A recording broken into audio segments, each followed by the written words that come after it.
Oye, por cierto, ¿qué información tienes, Nacho, Orfeo, qué información tenéis del tema Mbappé? Es que lo último que me ha llegado, que me llegaba en el día de ayer, es que el Madrid sí le va a hacer una oferta, pero le hace una oferta muy a la baja y en el Madrid están casi convencidos de que el jugador que quiere venir, pero que la oferta va a ser difícil de aceptar porque la oferta está en torno a lo que cobra Vinicius, que está aproximadamente en los 12, me parece que con la renovación debe estar en los 12 netos, o sea, 25 brutos o algo así. Entonces, bueno, no sé si vosotros tenéis algún tipo de información sobre el tema Mbappé.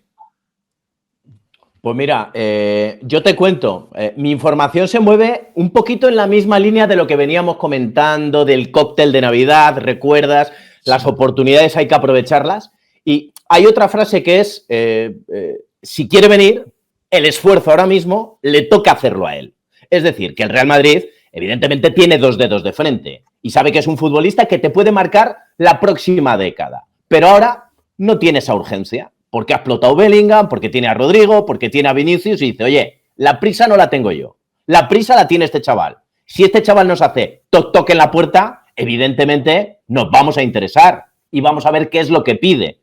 Pero nosotros no nos vamos a mover de las cantidades que ya ofrecimos inicialmente. O sea, mi info es que aquella oferta que se presentó en su día es la misma oferta que habría ahora, encima de la mesa. Yo no tengo esa que dices tú de a la misma altura que Vinicius, porque juraría que es un poco más alta la que le presentaron en su día. No sé si andaba por encima de los 20 incluso, creo recordar. Pero desde luego... La información que yo tengo es que el Madrid este año, o sea, el año pasado sí, estaba en unas cifras cercanas a los 25 netos, pero este año, en enero, había tomado la decisión de no hacer oferta a través de intermediarios que van apareciendo y que le hacen llegar al Madrid que el jugador sigue muy interesado en venir al Madrid. El Madrid, lo decíamos, o sea, no iba a echar la casa por la ventana, cambiaba totalmente la idea que tenían anteriores temporadas porque no querían romper el equilibrio salarial de la plantilla. Y entonces, si el jugador, pues... pero eso ya lo dijimos también a principios de enero. O sea, si el jugador se avenía a cobrar, pues eso, una cifra cercana a los 12 millones de euros netos, que no rompía para nada ningún tipo de equilibrio salarial, pues el Madrid sí estaría dispuesto a ficharlo. Pero mi sensación sigue siendo la misma. O sea, creo que el jugador no va a aceptar esa oferta. Y por tanto, mi sensación es de que el año que viene Mbappé no jugará en el Madrid. Orfeo, ¿tú qué información tenéis en el mundo? Bueno, nosotros la información es un poco similar a la que ya hemos comentado otras veces, que el Madrid, digamos, no se establece el fichaje de Mbappé como una prioridad absoluta, como sí lo pudo hacer hace 2 o un año. Y que por tanto, digamos, bueno, pues estar atento a si el jugador está dispuesto a venir dentro de las condiciones que pudiera plantear, pues plantear esa oferta que tú dices. Yo creo que esa oferta es utópica que la acepte el jugador, porque supondría rebajarse lo que está ganando ahora más de la mitad. Es decir, que estamos hablando de algo muy difícil de que el jugador lo aceptara. Yo creo que lo que ha cambiado es la partida de póker, ¿no? La ansiedad. Es decir, antes las cartas las tenía Mbappé y marcaba la partida, ahora las cartas las tiene Florentino. ¿Por qué? Porque el Madrid ha encontrado un periodo de estabilidad, el fichaje de Bellingham ha sido todo un acierto, contrariamente a otros fichajes como el de Hazard o el de Bale que hizo en el pasado. Este de momento es uno de los aciertos de la década para el Madrid, es un jugador con mucha proyección por delante, al propio tiempo los jugadores más jóvenes que estaban, bueno, Vinicius ya había explotado, pero digamos, sobre todo Rodrigo, pues eso se está consolidando y yo creo que el Madrid está en un periodo de estabilidad y no la va a alterar ni se va a volver loco por entrar a una operación que le pudiera comprometer mucho presupuestariamente el futuro, ¿no? Yo creo que también acabará haciendo algún tipo de movimiento, presentación de oferta, porque yo creo que también de cara a la afición es un poco, oiga, mire, nosotros lo hemos intentado, ¿no? Pero lo hemos intentado dentro de estas... Porque yo creo que hay parte de la afición que está muy enfadada con Mbappé, pero otra que también sueña con que el jugador venga. bueno, en el Madrid, como en otros grandes clubes, pues la aspiración es que acaben jugando los grandes jugadores, ¿no? El fútbol tiene algo de productora de cine, ¿no? Los grandes actores, los grandes jugadores, pero el Madrid ahora tiene un buen guión, tiene una buena película. Y luego algo muy importante que tú has dicho, Siro, es decir, hace 2-3 años el tope salarial del Madrid estaba en los 16 millones de euros, que era más o menos lo que cobraban Hazard, lo que llegó a cobrar Benzema, cerca de lo que se situó Bale, los 12 de Sergio Ramos. Ahora toda esa cota ha bajado. Bellingham ha venido por 10 millones de euros, Rudiger cobra, no llega a los 8, hablo limpios, libres de impuestos, y Vinicius está un poquito por encima. Entonces, traer a Mbappé a 25, que podría ser un escenario en el que el jugador pudiera aceptar, pues verdaderamente eso rompe todos los equilibrios del vestuario y probablemente en la siguiente renovación pues tendrías a alguien picando la puerta del presidente y diciendo que yo no quiero cobrar 25, pero a lo mejor sí 20, ¿no? Con lo cual yo creo que el ecosistema del Madrid, con un Barça hecho unos zorros, que es tu gran rival, ¿no? Y también un poco que te puede marcar urgencias, ¿no? En un momento determinado. Las urgencias en este momento las tiene todas en su casa, ¿no? Yo creo que el Madrid está más en eso, en un periodo de estabilidad y el no volverse loco por una jugada que le puede comprometer mucho. No nos olvidemos que el estadio está costando mucho más de lo que se presupuestó al principio también. Por lo tanto, yo lo veo estable. Que el jugador pueda aceptar venir en esas condiciones, que es rebajarse, ya digo, su sueldo actual casi a 1/3, a mí realmente me parece eso utópico en el mundo del fútbol actual. Y también creo que puede haber clubes de la Premier que estén por encima claramente de esos 12 millones de euros netos, ¿no? Bueno, vamos a ver en los próximos tiempos cómo esto se resuelve, pero digamos, se han cambiado los tahúres en la mesa en el tapete y ahora las cartas buenas las tiene el presidente del Madrid. No, está claro, está claro. ¿Tú cómo lo ves, Lorena? Sí. Siro, yo felicitarte porque a pesar de que todos te decíamos, no, ahora en enero tiene que firmar antes del 30 de enero, es el momento, bueno, tú te mantenías, opinión e información, decías siempre que no iba a venir al Real Madrid, lo dijiste en enero, lo dijiste en diciembre y ya te aventuras a decir que el año que viene tampoco va a venir, no solo porque no firme ahora. Yo lo que estoy viendo con el paso del tiempo y según la información que el Real Madrid desea desde hace tiempo, y era que le hacía más falta un Haaland que un Mbappé. Y ya en su momento era así, lo que pasa que luego se filtraron también una serie de cifras de Haaland como para dar que era imposible el fichaje y no era tan imposible. Y según va el fútbol también, que cada vez se demuestra más que se necesita otra vez un delantero centro puro, ya nos dejamos de inventos, y es Haaland el hombre. Al final, Mbappé sí hace falta porque es una estrella mundial y en el Real Madrid tienen que jugar los mejores, pero si te pones a pensar a nivel futbolístico, le hace mucha más falta Haaland que Mbappé. Entonces, volverse locos por Mbappé cuando lo tienes más o menos ya cubierto y menos ahora, que me parece felicitarte a ti y felicitar a Florentino, porque la jugada de estrategia, el juego de tronos que ha hecho me parece brutal. O sea, de haber quedado... Ya, pero yo creo que lo que ha cambiado todo... Lorena, lo que ha cambiado todo, de todos modos, es y yo lo venimos diciendo aquí, o sea, es el rendimiento de Jude Bellingham. O sea, Bellingham claro, ha hecho cambiar todo, incluso, toda la partida, claro. Incluso cuando tú dices, jala, es que lo que ha hecho cambiar, como ya tienes ya tienes otro caballo ganador, que es Bellingham, y otro tío que mete goles en el Madrid. O sea, yo creo que ya no es tan arriesgado el pensar en Endrick, en que digas, oye, pues a lo mejor Endrick resulta que es el nuevo Vinicius o el nuevo Rodrigo. O sea, es que Endrick está metiendo muchos goles y está jugando muy bien en Brasil. El otro día, por ejemplo, también con papel protagonista con la selección brasileña en el partido, me parece que fue contra Perú. Es decir, que yo creo que por eso el Madrid no se vuelve loco. O sea, es que le ha cambiado el rendimiento de Bellingham y todo lo que ha significado la evolución del juego del Madrid esta temporada, pues le ha dicho, oye, pues le ha dado esa tranquilidad, como decía Orfeo, que igual el pasado verano no tenía y hace 2 años menos, ¿no? Y los resultados, claro. Porque va encaradísimo a ganar la Liga.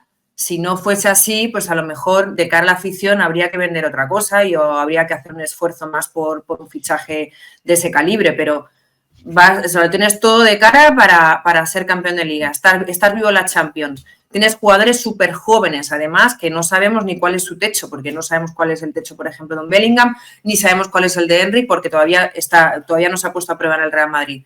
Eso te da por lo menos 4 o 5 años de tener a futbolistas top. Entonces, ¿para qué volvérselo? Como tú decías, ¿para qué volverse loco? Ya la ansiedad ya no está, en lo futbolístico está cubierto y la necesidad, en todo caso, es la de Haaland, es la de un delantero centro. Viendo que yo creo que lo de no haber fichado a Kane, pues todavía algunos estarán echando las manos a la cabeza. Porque estamos viendo el rendimiento que tiene el Bayern, un tipo que siempre hemos dicho que aunque tenga 30 años, no son los 30 años de hace 10 años en el fútbol, y que es un futbolista sobre todo que no se lesiona, y eso creo que es lo que tenemos que medir a la hora de hablar de los años que tenga un jugador. Así que ahora es cuando más lejos está Mbappé, porque en la partida de ajedrez el Real Madrid está ganando, y no se ha demostrado todavía, sino todo lo contrario, que Mbappé esté dispuesto a perder a rebajarse la mitad. Eso que lo puede solventar con la prima de fichaje, con los derechos de imagen, lo que tú quieras, pero tendría que hacer un sobreesfuerzo y poner en valor o en la balanza el poder ganar títulos y estar en un Real Madrid y no en un PSG, que eso también el jugador lo quiere, pero eso es vivir en Disney. O sea, si pensamos después de los precedentes que tenemos con Kylian Mbappé, que podría estar dispuesto a bajarse 1/3 el sueldo para jugar en el Real Madrid cuando ha tenido la oportunidad de venir a ganar, de haber sido el futbolista que más pasta hubiera ganado con la camiseta del Real Madrid, con un proyecto que girara en torno a él, es que creemos todavía, pues eso, nos pensamos que estamos en un parque de atracciones. Con lo cual, todo nos invita a pensar que es algo del pasado, que es un tren que pasó, que las oportunidades, como nos decían en el cóctel, hay que aprovecharlas, las ha tenido delante 2 o 3 veces y no las ha aprovechado. Una reflexión con respecto a lo de Bellingham. Bellingham no solamente es que te haya funcionado a nivel futbolístico, es que te ha funcionado o te está funcionando a nivel marketing. Es decir, antes el Real Madrid normalmente estaba acostumbrado a fichar futbolistas que ya eran superestrellas mundiales. O sea, no sé, el caso de Zinedine Zidane, el caso de David Beckham, el caso de Figo, tantos y tantos ejemplos, ¿no? Cristiano Ronaldo incluso, que viene siendo un Balón de Oro. Bellingham llega siendo un futbolista con un potencial brutal, un futbolista que es el MVP de toda una Bundesliga, un chico que pinta muy bien, pero un chico cuya explosión de verdad futbolística e incluso marketingiana, con una celebración mirando al tendido, que ya hacía antiguamente, pero que nadie copiaba. O sea, quiero decirte, una marca registrada que se ha hecho y que no te dinamita el vestuario, sino todo lo contrario. Exacto. Eso viene mucho también de la formación, de la educación, de cómo son los padres. Todos conocemos un poco los antecedentes, ya sabemos que la madre está viviendo aquí con él, que el padre es sargento de policía, si no me equivoco, vive con el hermano, les han dado una educación bastante estricta, que yo creo que ha sacado lo mejor de los chavales. Yo creo que es una educación muy diferente o radicalmente diferente a la que se ve que ha recibido Kylian Mbappé, que, oye, cada uno es muy libre, ¿no?, de optar por la educación que quiere para sus hijos, pero yo creo que en Bellingham se ha visto reflejado de una manera que le beneficia mucho a él y al Real Madrid en este caso, que es el que ha apostado por el futbolista. Esa es la primera reflexión. Segundo, con respecto al tema de los goles que estamos diciendo del Real Madrid, creo que todos pensamos que efectivamente el Madrid tenía que ir a por un 9 cuando llegó el mercado de verano, ¿no? Y decíamos, oye, Kane hubiera sido una opción espectacular.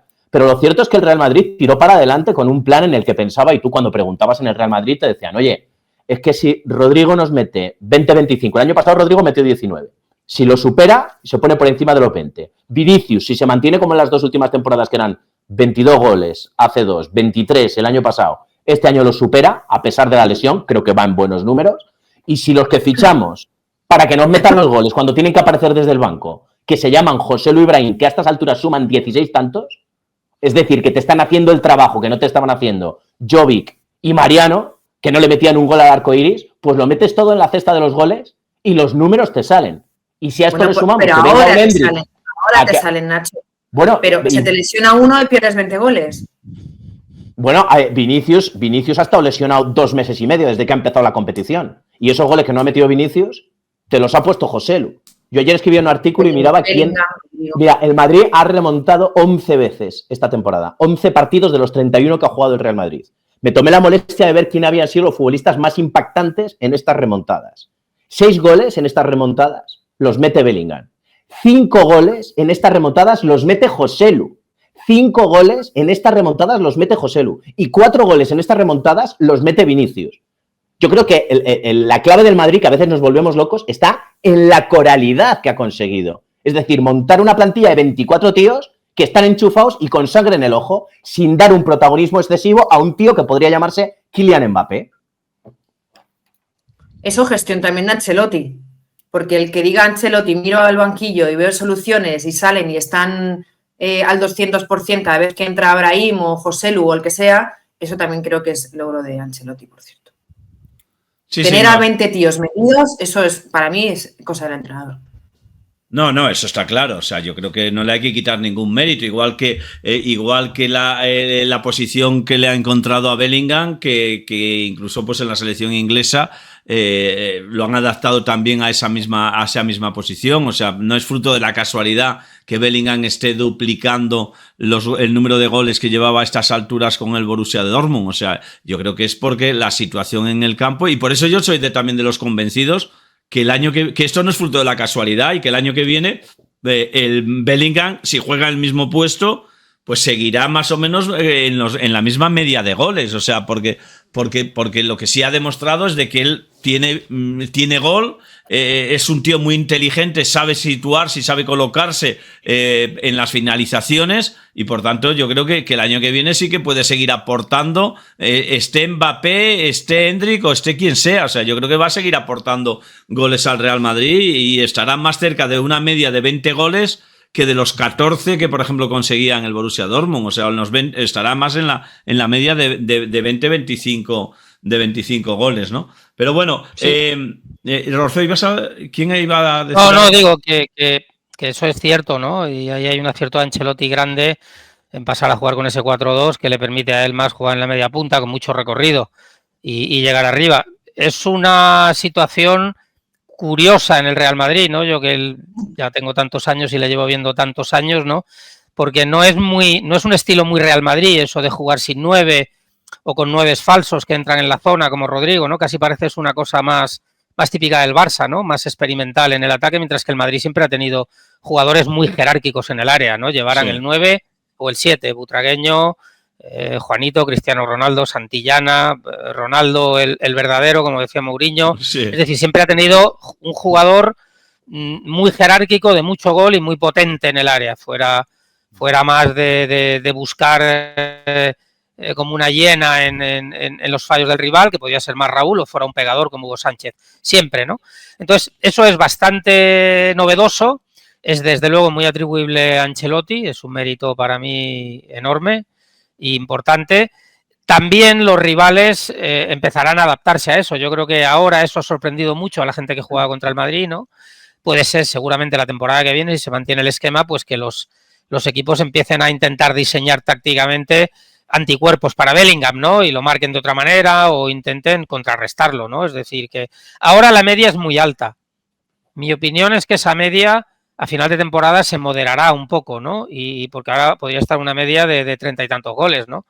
Por temporada. Y yo creo que su número tiene que estar más en esa zona de los 20 y, como decía Nacho, con una contribución mayor del resto, ¿no? Joselu es el clásico jugador que no es un 9 de gran jerarquía, pero es un 9 de 7 que en un equipo como el Madrid, donde tanta pelota cruza por el área, pues va a tener muchas posibilidades de marcar muchos goles, ¿no? Yo, en cuanto a la inserción táctica de Mbappé, sí o no, como decía Lorena, quizás al Madrid le conviene más un Haaland que un Mbappé por características futbolísticas, estoy de acuerdo, pero el asunto es que quien decide los fichajes estratégicos en el Madrid no piensa en eso. Eso ya lo arreglará el entrenador. Yo ficho al que creo que estratégicamente tengo que fichar. Si luego tengo 3 en la izquierda, para eso le pago a usted, para que adapte el equipo y los ponga donde usted crea, ¿no? Además, Orfeo, pero la verdad... Exacto, pero la verdad es que eso, pues Ancelotti lo ha gestionado bien. Y yo creo que a eso se debe también su renovación, ¿no? Había mucho run con que si podía haber descontento o no con él, con que si lo de la selección brasileña o no. Yo creo que él siempre dio prioridad al Madrid. Él había avanzado ya temporadas anteriores que su intención era retirarse en el Madrid. Y yo creo que al Madrid es el perfil que claramente le encaja sobre todo para cuando llegan los momentos de crisis, gestionarlos con temple, ¿no? y estamos viendo, por ejemplo, como contrapunto de eso, pues a un Xavi desesperado. Es cierto que tiene poca experiencia, que lo ha devorado, digamos, su propia familia, por así decirlo, ¿no? El propio Barça, pero estamos viendo ahí lo que realmente representa tener esa cualidad para entrenar equipos como el Barça o el Madrid en una situación pues de mucha presión, ¿no? Y yo creo que a eso responde sobre todo su renovación. Eso no quiere decir que si en mayo las cosas se torcieran mucho, pudiera seguir o no. Tú renuevas a los entrenadores y luego acabas decidiendo, pero por lo menos tienes la garantía de la continuidad. Y por ahí es por donde yo creo que todo eso le ha ayudado a generar un ecosistema de estabilidad que hace que no tenga urgencia ni siquiera para fichar un central cuando se le lesionan el primero y el segundo, ¿no? Y todos dábamos por hecho que ficharía un central del Madrid, pues bien, pues no lo ha fichado, Militao está a las puertas de volver, y eso le puede costar algún partido, pues seguramente le habrá costado algún punto, ¿no? Pero el Madrid responde frente a eso con cohesión, y esa es claramente la mejor cualidad del equipo y del club ahora, en estos momentos. Sí, ¿decías, Lorena? No, que además vemos que yo lo que vemos en el Real Madrid, yo creo, es que hay una previsión, se ha hecho una previsión de fichajes, yo creo que la mejor de Europa, con futbolistas jóvenes, además adaptándonos al nuevo fútbol que es tan físico, ¿no? Y tienes que fichar a un Tchouaméni, un Camavinga, unos centrales como son Militao, como son Rudiger, un Bellingham. Creo que eso es fundamental y vemos cómo está adaptando el juego a eso, porque no nos vamos a poner nerviosos en la primera parte, nosotros sabemos que físicamente aguantamos y que terminamos el partido mejor que el primero. Al final el partido lo encara de otra manera. Creo que quien maneje ahora, quien domine la cuestión física también en el fútbol, va a ganar los máximos títulos, y creo que en eso el Real Madrid ha hecho una previsión increíble con el fichaje de ese tipo de jugadores. No sé si estáis de acuerdo, pero yo lo veo, o sea, el camino que ha hecho con 2-3, o sea, anticipándose por lo menos 2-3 años hacia ese fútbol.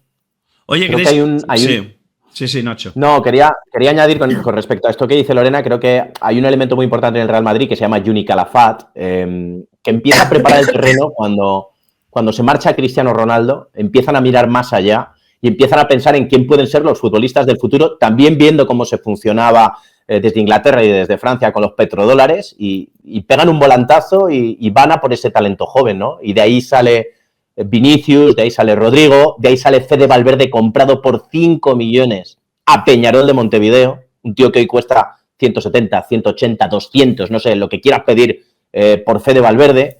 De ahí te vas también a por Camavinga. Quiero decir que hay un trabajo, primero de un nuevo modelo a la hora de actuar, de fichar más bien jóvenes con futuro y no jóvenes tan consagrados, y segundo, montar un equipo de scouting que es capaz de ver ese talento, capaz de rendir en todo un Real Madrid, ¿no? Y me parece que eso... Creo que las piezas del Real Madrid en este aspecto están muy bien engranadas, y que el Real Madrid se preparó muy bien para la salida de Cristiano Ronaldo, para que esto no fuera un solar. Y creo que contrasta mucho con la manera de actuar improvisada y del día a día del Barça, en general, en lo económico, pero sobre todo sin pensar en qué iba a ser del Barça después de Leo Messi. No pensaron en qué iba a ser del Barça después de Leo Messi. Y de aquellos juegos... Ni después de Busquets, ni después de Xavi. Es curioso ni en el mercado de invierno de ahora. Sí, es curioso eso, Orfeo, cuando se ha hablado mucho...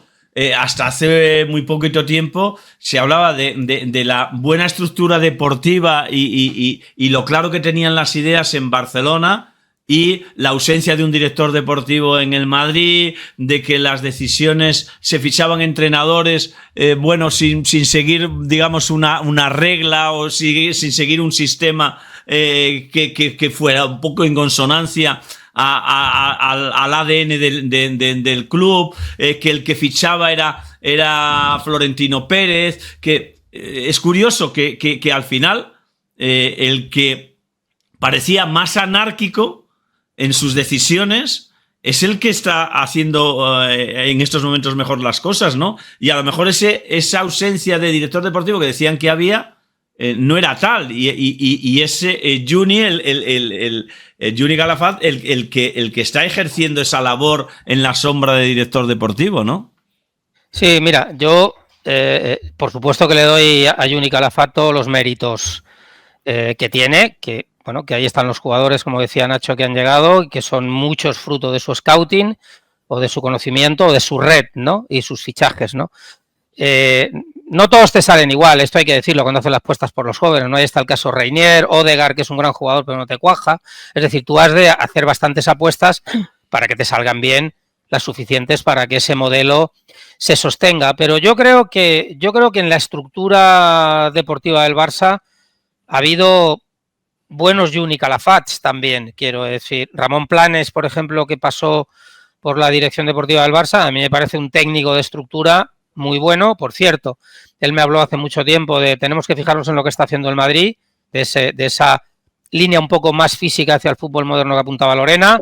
Pimi, ¿no? El entrenador de Las Palmas, Pimienta, que era entrenador del filial, y estamos viendo que es un gran entrenador, el trabajo que está haciendo en el equipo canario. Es decir, que los dos clubes tienen buena gente en sus estructuras, porque no se llega al Madrid y al Barça gratis, puede haber alguno que sea más amigo de alguien y demás, ¿no? Y yo creo que la verdadera diferencia está en sentir o no el principio de autoridad. Es decir, el Barça y el Madrid siempre van a tener buenos jugadores. El Barça se está despeñando jugando con un centro del campo formado por Gundogan, campeón de Europa con el Manchester City, al que todos hemos elogiado, Pedri, del que todo el mundo dice que es el mejor centrocampista español del futuro, Frenkie de Jong, el líder o uno de los líderes de la selección holandesa, es decir, no está jugando con Pepito, Menganito y Zutanito. ¿Cuál es? Está jugando con Lewandowski, que sí, que parece... Pero ninguno físico, Orfeo. Perdón. Esos tres que has nombrado que son buenísimos, ninguno físico. Es decir, al modelo del Barça yo creo que le atropella el fútbol actual. En el fútbol actual, ponme a dos jugones, pero ponme a un tío que robe balones como un loco. Correcto, Nacho, correcto. Pero bueno, en defensa... ¿Quién recupera? ¿Quién ayuda en la salida? No hay un perfil así. En defensa, Araujo, Christensen, Koundé, que era de los mejores jugadores. Es decir, cuando todos esos jugadores, en mi opinión, tan buenos o de altísimo nivel, te rinden tan poco, es que algo está fallando ahí, claramente. Seguramente está fallando el trabajo de Xavi, pero yo quiero ir más allá. A mí me parece, el Barça me parece ahora mismo un sitio donde todo el mundo mira para otro lado y se aplica el sálvese quien pueda. Es decir, no existe el principio de autoridad que existe en el Madrid. En el Madrid todo el mundo sabe quién manda y todo el mundo sabe lo que hay que hacer y si no lo haces tienes un problema. Y yo creo que eso cala de la cúpula hacia abajo y acaba llegando hasta el vestuario y acaba llegando hasta el último empleado que trabaja en el club. Y cuando el club ha de responder, el jugador, que es un empleado más, el principal, por así decirlo, o el más caro, también responde con su compromiso. Yo creo que eso en el Barça ahora, yo veo a Laporta y todavía me sorprende que sea presidente del Barça, ¿no? Quiero decir, por su manera de actuar, es decir, me parece un personaje de cómic, hablando mal y pronto, y lo digo con el mayor respeto posible. Es decir, todo eso cala hacia abajo, un Xavi desorientado, con mucha manía persecutoria, seguramente con razón en algunas cosas, con otras no, mirando a la cámara y fuera de sí, cuando dice todo eso de vergüenza. Los jugadores en esa situación, ¿qué hacen? Los jugadores miran para otro lado, si sale bien y si no sale bien. Y entonces, yo creo que en el club, verdaderamente, no es un problema de que no tenga un buen Juni Calafat o no. En el club es que no se sabe realmente, donde ya te digo, como el principio de autoridad donde está, ¿no? Y en el Madrid está clarísimo. Está clarísimo con su presidente, está clarísimo con su entrenador puertas adentro en el vestuario y los jugadores los ves y las últimas actuaciones, es decir, grandes estrellas que un poco han planteado pulsos al Madrid, Casillas, Raúl o Sergio Ramos, ya hemos visto lo que ha pasado. Quiero decirte que eso está en el Madrid clarísimo. Yo hace poco, comiendo con un director general del Barça, me decía, una de las veces que fui a Barcelona, dice, en el Madrid mandan uno y como mucho dos. Aquí no manda ninguno y hablamos todos, me dijo. Es decir, ese es claramente nuestro problema. Y yo creo que hay cosas que estructuralmente siguen funcionando en el Barça a nivel técnico puertas adentro. Si no, no aparecerían Héctor Ford o Cubarsí, que a mí el otro día en San Mamés me parecieron de lo mejor del Barça. Y son chavales jóvenes que seguramente van a tener un buen futuro. Es decir, que sigue habiendo cosas estructuralmente que funcionan. Lo que no funciona en el Barça es el puñetazo en la mesa. Es el puñetazo en la mesa, claramente. Los jugadores del Barça están desorientados y adocenados. Lo de Lewandowski es una vergüenza. Ya no solo porque esté mejor o mal físicamente, es por su propio compromiso. Es decir, Lamine Yamal es un jugador que venía apuntando hacia mucho y ahora juega con dudas. Si no, no falla ese gol que falló en San Mamés. Ese gol se falla por duda. Es decir, yo veo, yo realmente, me parece que Xavi más que se ha equivocado, que no ha llegado a acertar, por así decirlo, ¿no? Pero creo que él es la punta del iceberg, ¿eh? Quiero decir que el Barça tiene un problema tan general que ahora poner a este en el paredón, pegarle 2 tiros y pensar que todo va a cambiar, el que piense eso está realmente equivocado. Realmente equivocado. Ya, y la solución de hacerlo llegar hasta final de temporada me parece temeraria. Es que al final, Orfeo, tú hablas de, sobre todo, bueno, pones en primera posición el problema de autoridad.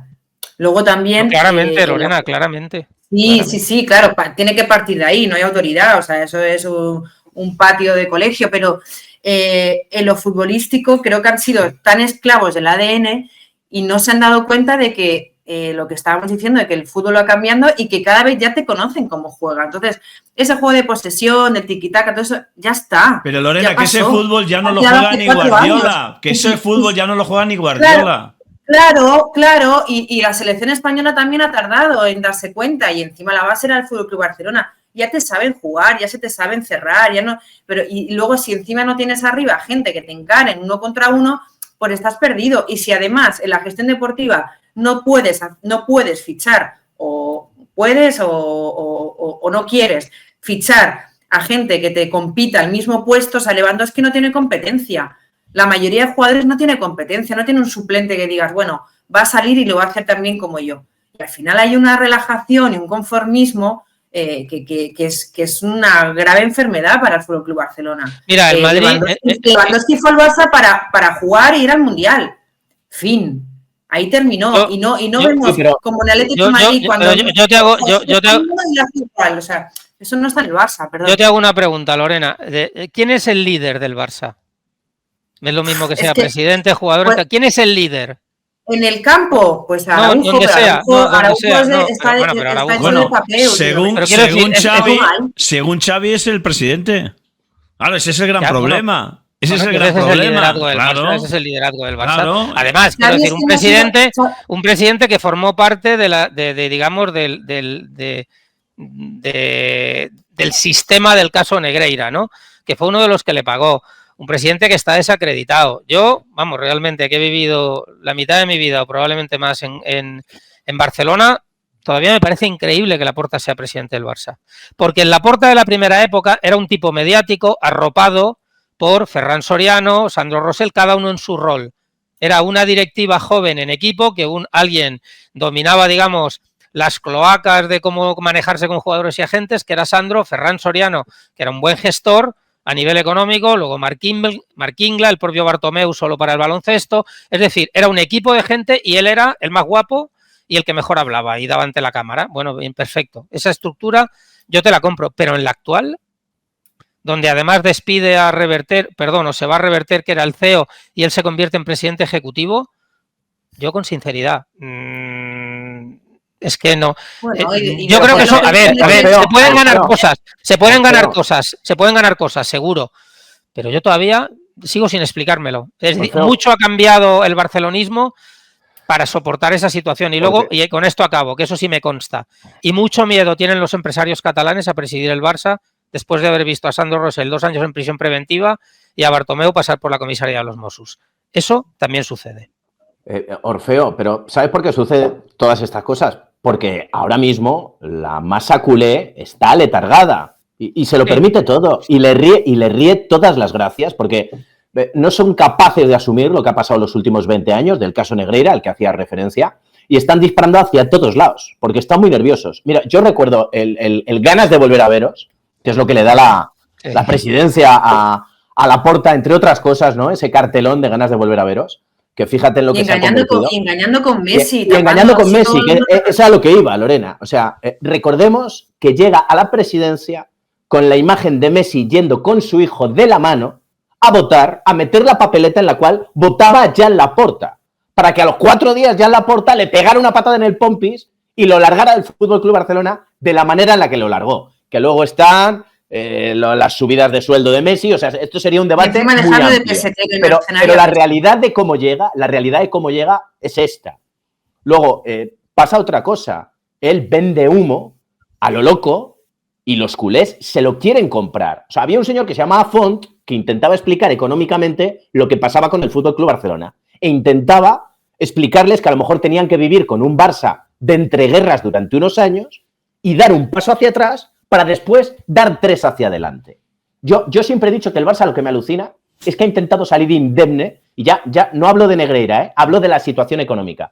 Ha tratado de salir indemne a base de vender su propio patrimonio que nunca va a volver. Esas son las palancas, culés, que nos estáis viendo. Es patrimonio que es tuyo y que está perfecto, que tú lo puedes monetizar, lo puedes convertir en pasta. Pero esa pasta, cuando la tengas con tan tisonante, te la vas a gastar y no va a volver. Porque ese patrimonio tuyo ya lo has vendido. Y luego, con lo de salir indemne, es decir, si tú tienes, por ejemplo, en tu plantilla a Pedri, a Gavi, a Araujo, joder, yo creo que esos 3 tíos son top. A mí me parecen 3 futbolistas top. A lo mejor tienes que vender a uno, macho. A lo mejor tienes que vender a uno por 80 kilos y comprar a 2 por 40 que te solucionen el resto del equipo. Pero para eso hay que tener una cabeza sensata que ordene, no sé, pues por ejemplo como cuando estaban Alemán y Jordi Cruyff, que era un tándem que por ejemplo a Xavi le encantaba y que se cargó Joan Laporta porque le llamaban mucho la atención y prefería a Deco, que le iba a reír todas las gracias. O sea, yo creo que en esa estructura que estamos hablando piramidal, en esa comparativa Real Madrid, esa comparativa Fútbol Club Barcelona, nos encontramos muchas de las respuestas a la situación que está viviendo hoy en día el Fútbol Club Barcelona. Y con respecto a lo de Xavi, a mí me parece que no tiene excusa su situación. Es decir, es indefendible lo que le ha pasado deportivamente estos años. Si no hubiera sido Xavi Hernández y hubiera sido la leyenda que es como jugador del FC Barcelona, 2 eliminaciones de la Champions y 2 eliminaciones de la Europa League. Ganó la Liga el año pasado, ¿eh? Sí, la gana, pero quiero decirte, yo creo que en un equipo grande, en un equipo nivel Barça, nivel Real Madrid... El peor Barça de los últimos años gana la Liga. Yo creo que viene Lorena, pero hablo de un nivel, ¿lo ves? La exigencia. Tú la exigencia la pones ahí.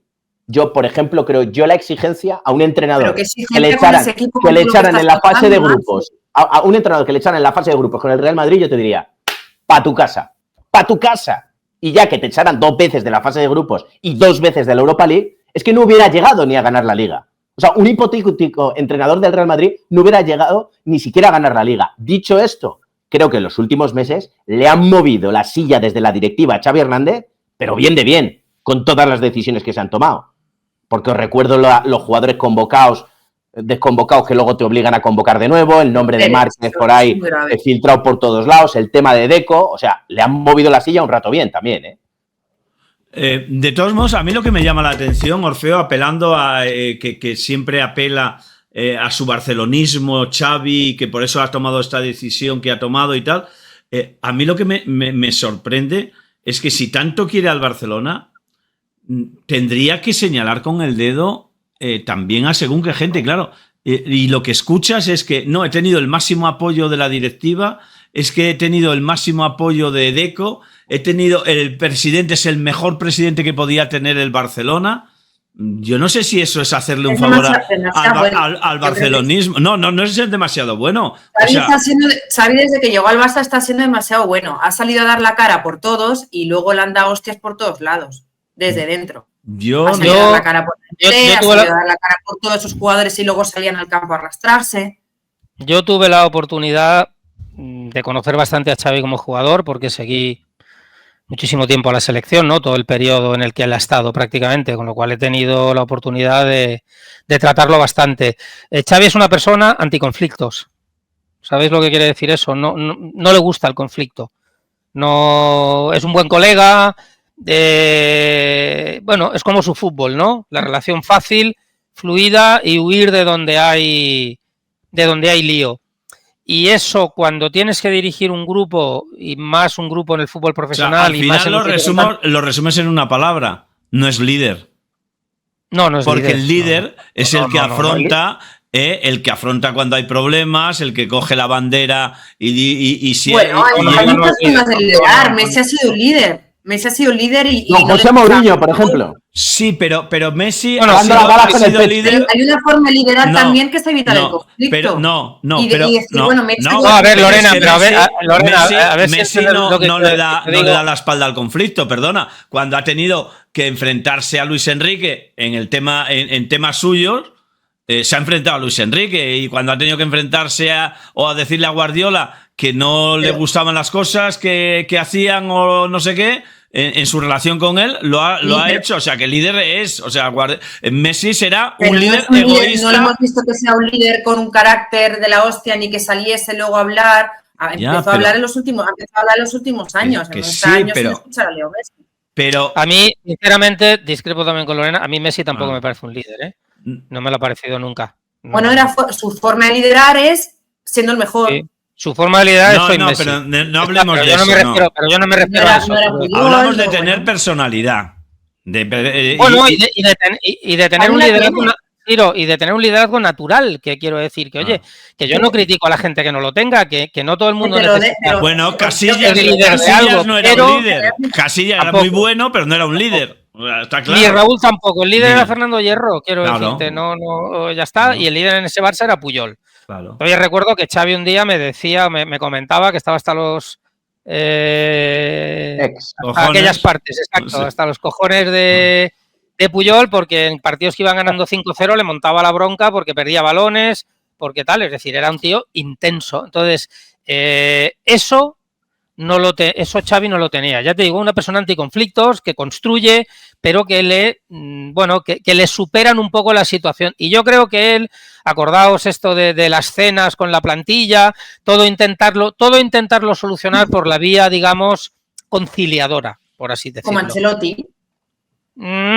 Es incomparable, pero bueno, Ancelotti también. Bueno, no, pero... pero Ancelotti no te monta cenas con los jugadores para intentar... Yo no lo veo igual.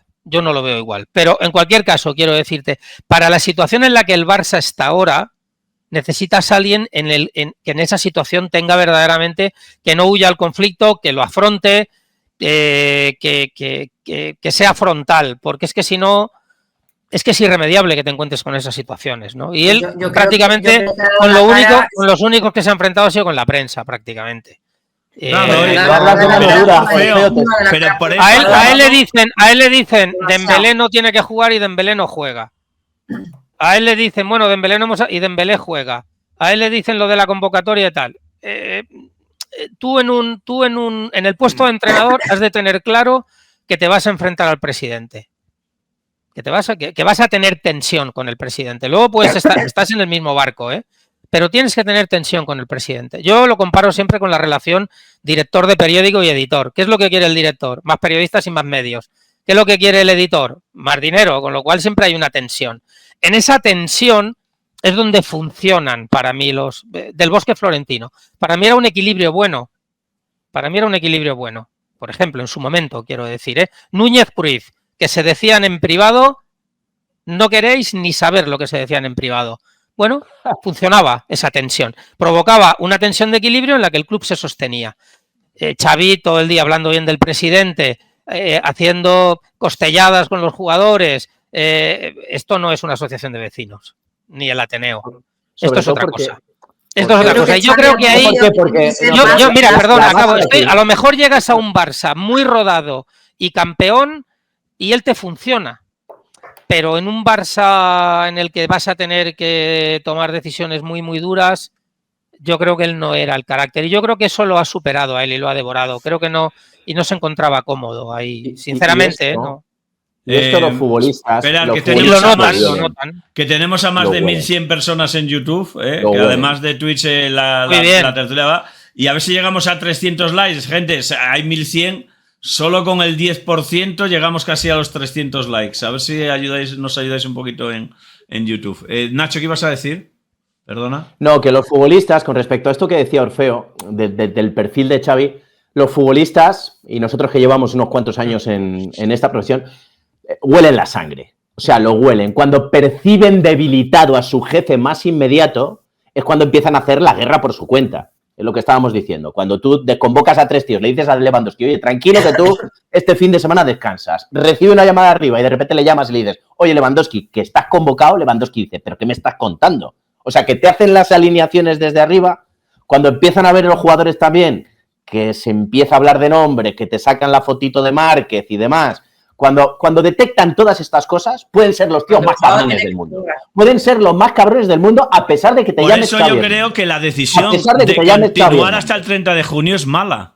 O sea, es mala. Él dice, no, es que lo hago por barcelonismo y porque creo que es lo mejor para el Barça. Creo que no, porque no hay cosa peor para un entrenador que el profesional vea que o estás en duda o que el presidente está planteándose sustituirte o que te vas a ir en una fecha determinada, porque a eso, bueno, los titulares van a seguir ahí con más o menos contentos y sin armar mucho guirigay, pero los que no juegan, a partir de ahí ya las faltas de respeto pueden estar a la orden del día. ¿Por qué? Porque ya saben que ese entrenador ya es una figura de paja, que el 30 de junio no va a decidir su futuro ese entrenador. Entonces, yo creo que a partir de ahí o son muy buena gente, o son santos, o si no, yo estoy convencido que va a haber más de un conflicto en ese vestuario. Más de los que ha podido haber hasta ahora. Seguro. Te quiero recordar, solo una cosa, Lorena, perdona. Te quiero recordar, Siro, cómo llegó Guardiola al Barça y llegó y lo primero que planteó fue un conflicto. Dijo, Eto'o y Ronaldinho a la calle en su primera intervención. Y Deco, acuérdate. Y Deco. Es decir, llegó y dijo, lo primero, una hostia, un conflicto. Luego empezamos.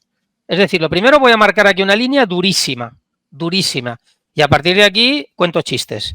Claro. Digo Guardiola, que también es buen tipo, que también es conciliador, que también, en fin. Pero lo primero, marcar la línea. No digo que esto haya que hacerlo siempre, pero lo que quiero decir es que a mí Xavi me ha parecido blando a veces. Es decir, sobre todo para enfrentar situaciones, para enfrentar a la directiva, para enfrentar a la prensa, para enfrentar a... Luego hay otros que se pasan, como Luis Enrique, a veces eso también los devora. Es muy difícil encontrar el punto. Y hay algo contra lo que tú no puedes ir, que es tu propia personalidad. Claro. Eso está claro. Tú no puedes ir contra tu propia personalidad. ¿Qué ibas a decir, Nacho? ¿Y Lorena? Lorena. No, sí. Yo creo que el contexto no podía haber sido peor para Xavi. Xavi es un tío inteligente y sabe, y es, o sea, estratega hasta cierto punto de saber cómo ganarse a la gente. Y yo creo que optó por ese buenismo, que se le ha vuelto en contra, por dar la cara por sus jugadores, por dar la cara por los directivos, por Laporta. Y yo creo que ha sido un exceso de salir en rueda de prensa y echarse todo a las espaldas y luego por detrás le estaban haciendo la cama por todos lados. Pero mostrar autoridad o imponerse nada más llegar en la situación en la que llega, yo creo que todo parte en cómo llega al club, o sea, cómo está el club cuando él decide apostar, y creo que eso le honra como hombre de club, porque otro hubiera dicho, ahí os quedáis, yo no, bueno, ¿para Lorena, qué voy a entrar ahora para quemarme? Ya, Lorena, pero que le toca la Bonoloto, o sea, que ni en sus mejores sueños... Xavi hubiera entrenado al Barcelona tarde o temprano. Bueno, o no.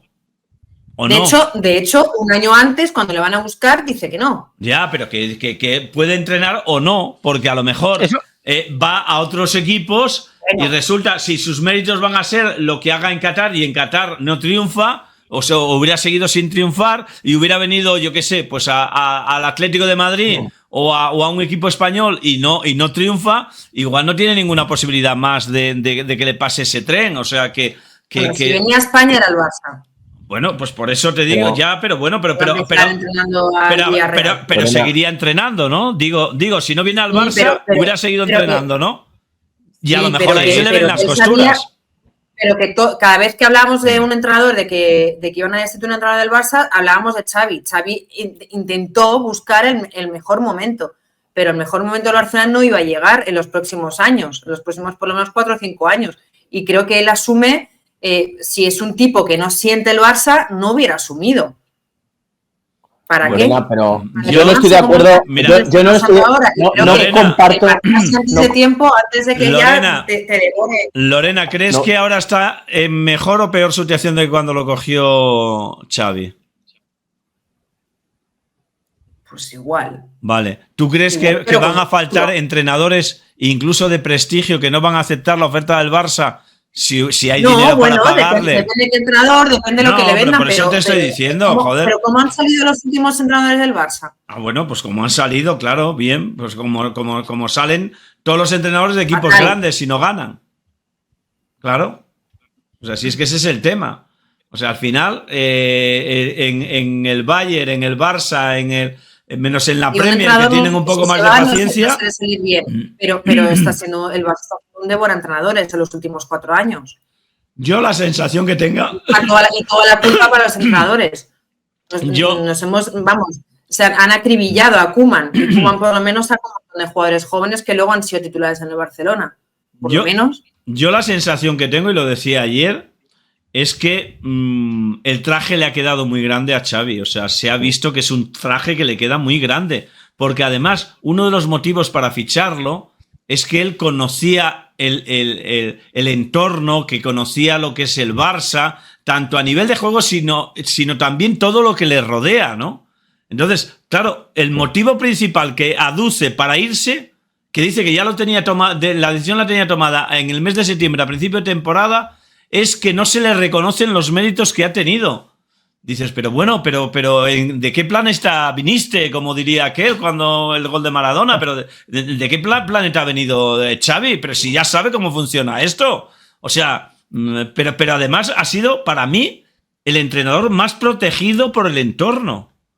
O sea, es que no ha habido ningún entrenador que haya tenido ese entorno que ha tenido Xavi desde el primer día, que era poco menos que el Mesías para los medios de comunicación catalanes. En el Barça es que era Xavi, claro, es que era Xavi para el Barça. Claro. Lógico. Y dice que es que no se ha sentido reconocido.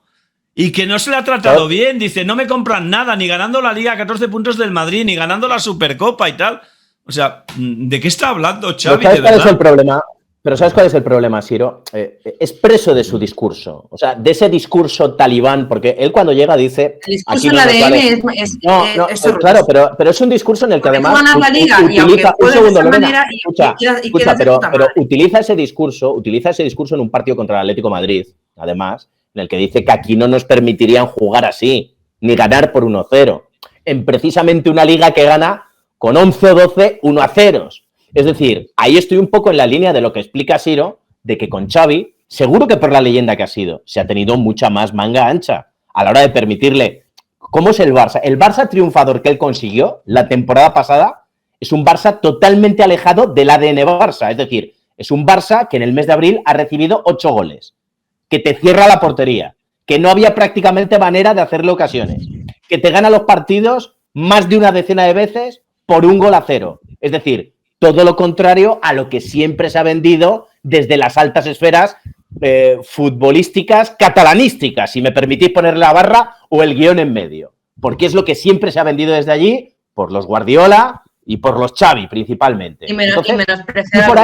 Tú por ahí ya le estás permitiendo una cierta manga ancha. Una manga ancha que, por ejemplo, a Koeman no le permitías. Koeman ganó una Copa del Rey con un Barça también muy complicado, haciendo grandes remontadas, como tú decías, poniendo a futbolistas jóvenes, y era una leyenda también del copón, ¿eh? Es el tío que marcó el gol que dio la primera Copa de Europa en su historia al FC Barcelona, y lo echaron como un perro, y se lo quitaron de en medio sin ningún tipo de miramientos.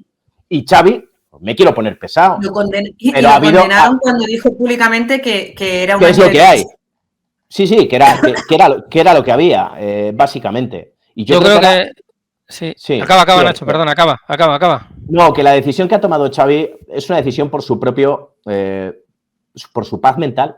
O sea, ha sido por su paz mental porque yo de verdad le veía consumido, sufriendo, se le veía en la cara, en el rictus, en la expresión. Sí, el otro día y te digo, y más allá de los colores y tal, y del pie que cogemos cada uno, a mí personalmente tampoco me gusta ver a una persona en esa situación en la que ves que está de verdad, está jodido de verdad. O sea, el tío se ve que lo está pasando mal.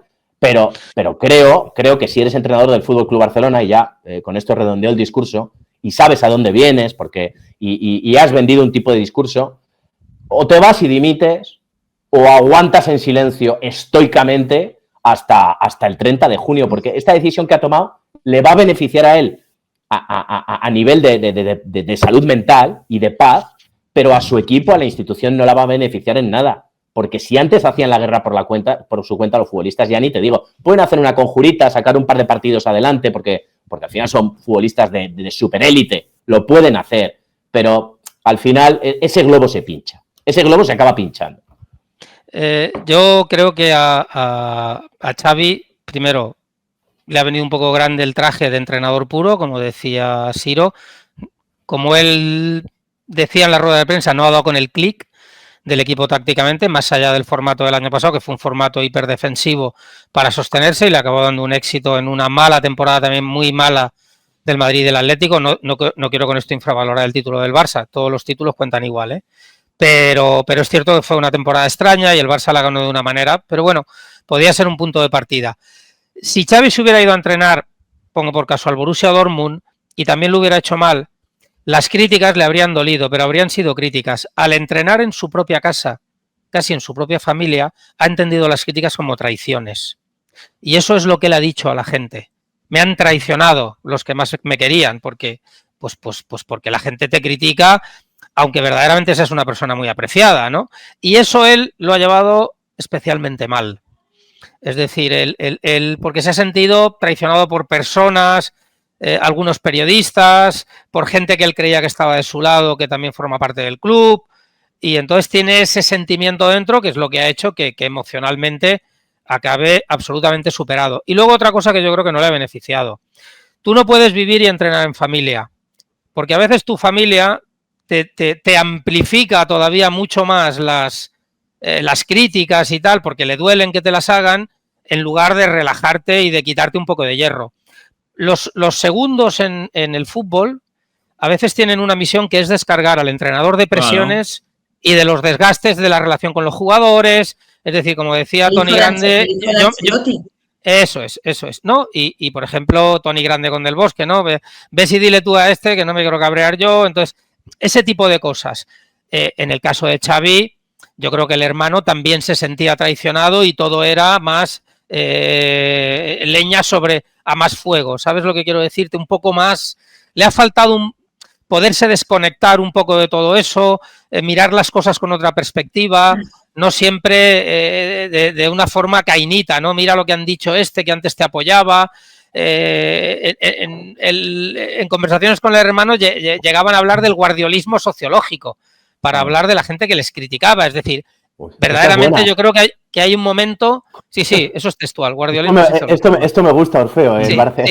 El guardiolismo sociológico. Sociológico, decían que eran los que más les criticaban, es decir, que yo creo que estaba dentro de una burbuja en la que todas esas presiones, en vez de licuarlas y tener unas válvulas de escape para llegar un poco más relajado al siguiente día a tu puesto de trabajo y a la labor que tienes que hacer, llegaba todavía más comprimido. Es decir, yo creo que todas esas cosas, más allá de no haber dado con la tecla, yo creo que todas esas cosas no le han beneficiado.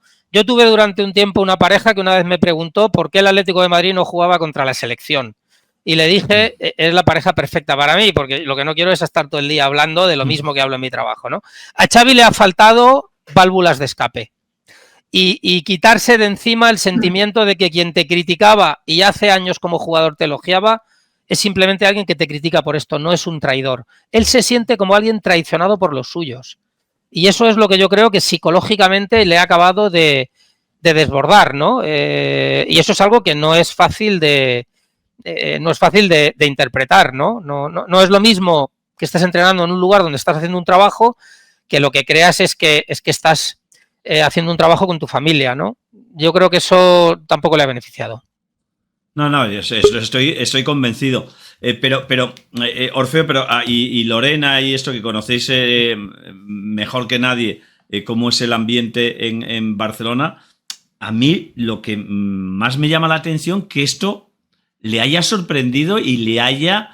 Ayer decía, no sé, alguno de los tertulianos, no sé quién fue, que decía, bueno, claro, el problema que tiene Xavi es que nunca ha sido criticado. O sea, en su etapa futbolística, casi todo lo que ha recibido son elogios. Es verdad que al principio se le llegó a poner en duda, claro, como jugador. Entonces, ha llevado muy mal, o sea, ha llevado, porque hoy lo ha vuelto a constatar, o sea, yo la lectura que hago de lo que él comenta, cuando él dice que no se le reconoce nada, de qué tal, de que no sé qué, que no sé cuánto, y lo dice insistentemente, es que no se me ha reconocido nada, y ese ha sido el motivo que me ha llevado a...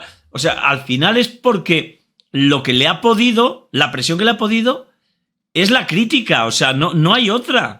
No hay otra, o sea, es la crítica de los medios de comunicación y de la prensa en general. O sea, es que... Y yo creo que también un poco la impotencia, ¿no, Siro? De ver que tú quieres probar algo y no te sale, y no te sale, y no te sale. Yo creo que eso también le ha consumido, ¿no?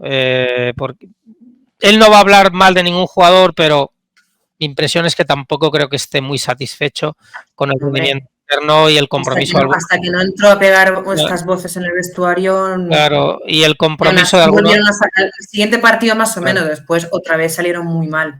Y el compromiso de algunos jugadores. Fíjate, yo cuando en San Mamés... Por eso acaba el partido, él acaba el partido con Héctor Ford, Cubarsí y Lamine Yamal, que son 3 jugadores menores de edad, hemos de decirlo, ¿no? Yo creo que ahí hay algo de... Ya me estoy jugando lo último. Ya no creo en más veces, es cierto que hay lesionados y demás, pero yo creo que ahí hay algo de, bueno, esta ya es mi última carta, ¿no? Pero bueno, eso le acabó por superar. La atmósfera del Barça ha devorado a muchos entrenadores, no solo a Xavi, y las plantillas también. Es decir, que es algo que no es fácil. Si tú vas bien, no vas a necesitar la protección del club o de un liderazgo muy fuerte, de un presidente, pero si vas mal, seguramente lo vas a necesitar, ¿no? Y yo creo que en este caso no es que Laporta no quisiera dársela, es que Laporta no tiene, digamos, la suficiente jerarquía como para irradiarla, ¿no? Esa protección. Y eso era entrenar en un sitio bajo la tormenta perfecta, no le ha salido. Y él mismo toma la decisión de marcharse. Nacho, que te habías cortado, ¿no? Sí, no sé qué he tocado y de repente me quedé, pero ya estoy de vuelta. ¿Me he perdido algo interesante? No, hablábamos de esto, de que uno de los problemas para mí, que es lo que le ha llevado a tomar la decisión, porque claro, después se habla de la reacción del jugador, pero si es que al jugador las críticas que le puedan hacer al entrenador yo creo que les afectan muy poco, al contrario, o sea, yo creo que les da igual. O sea, él dice, ahí lo que tiene que mirar, yo creo que con respecto a los jugadores solo me cabe una lectura, y es mirar los 24 chicos de la plantilla del FC Barcelona y comparar con respecto al año pasado y ver a quién tiene Xavi mejor y a quién tiene peor. O sea, a qué futbolistas les está sacando más rendimiento y a qué futbolistas les está sacando menos. Yo solo veo uno que esté un poco mejor, que es Ferran Torres. O sea, es el único y en este último tramo. Le veo un poco más enchufadito, le veo con más ganas, le veo que muerde más, pero al resto, a todos, les veo peor. Y a los fichajes, Gundogan, es el Gundogan del City, Joao Félix, nos lo podíamos imaginar, pero ¿qué Joao Félix estamos viendo en el FC Barcelona? Es decir, ¿a quién le está dando su toque Xavi Hernández como entrenador dentro de su plantilla para decir, he mejorado a este tío? O mira lo que he sacado de este futbolista. Mira lo que he sacado de este jugador. El jugador, como tú dices, Siro, no está pensando, joder, ¿qué palos le están dando al míster? Hombre, alguno pondrá la radio, escuchará y dirá, mira vaya palo le ha pegado. Pero no le quitará, o no le obsesionará, o no formará parte de su día a día. Formará parte de su día a día el decir, joder, no me pone pegado a la banda, que es donde rindo mejor. Me hace jugar menos minutos que la temporada pasada y yo podría estar rindiendo. O sea, el futbolista está preocupado de eso. De yo no rindo y buscando seguramente el porqué en un elemento externo, que en este caso es el entrenador. Por ahí es por donde tiene que mirar Xavi Hernández qué le está sucediendo. Lorena, que te tienes que salir un momento, ¿no? Sí. Que tienes una entrevista, ¿no? Sí. Vale. En media hora termino. Si vale, bueno. Estáis por aquí, si quieres vuelvo a entrar. Bueno, mira a ver si estamos, que igual ya he despedido a Nacho y a Orfeo. Vale, te escribo. Lo normal es haberlos despedido. Luego, seguimos. Que se dé bien la entrevista. Gracias. ¿Hay titulares buenos? Después después, repasando un poco la rueda de prensa, decía algo como que es cruel y desagradable entrenar al Barcelona. Cruel y desagradable, o sea, no.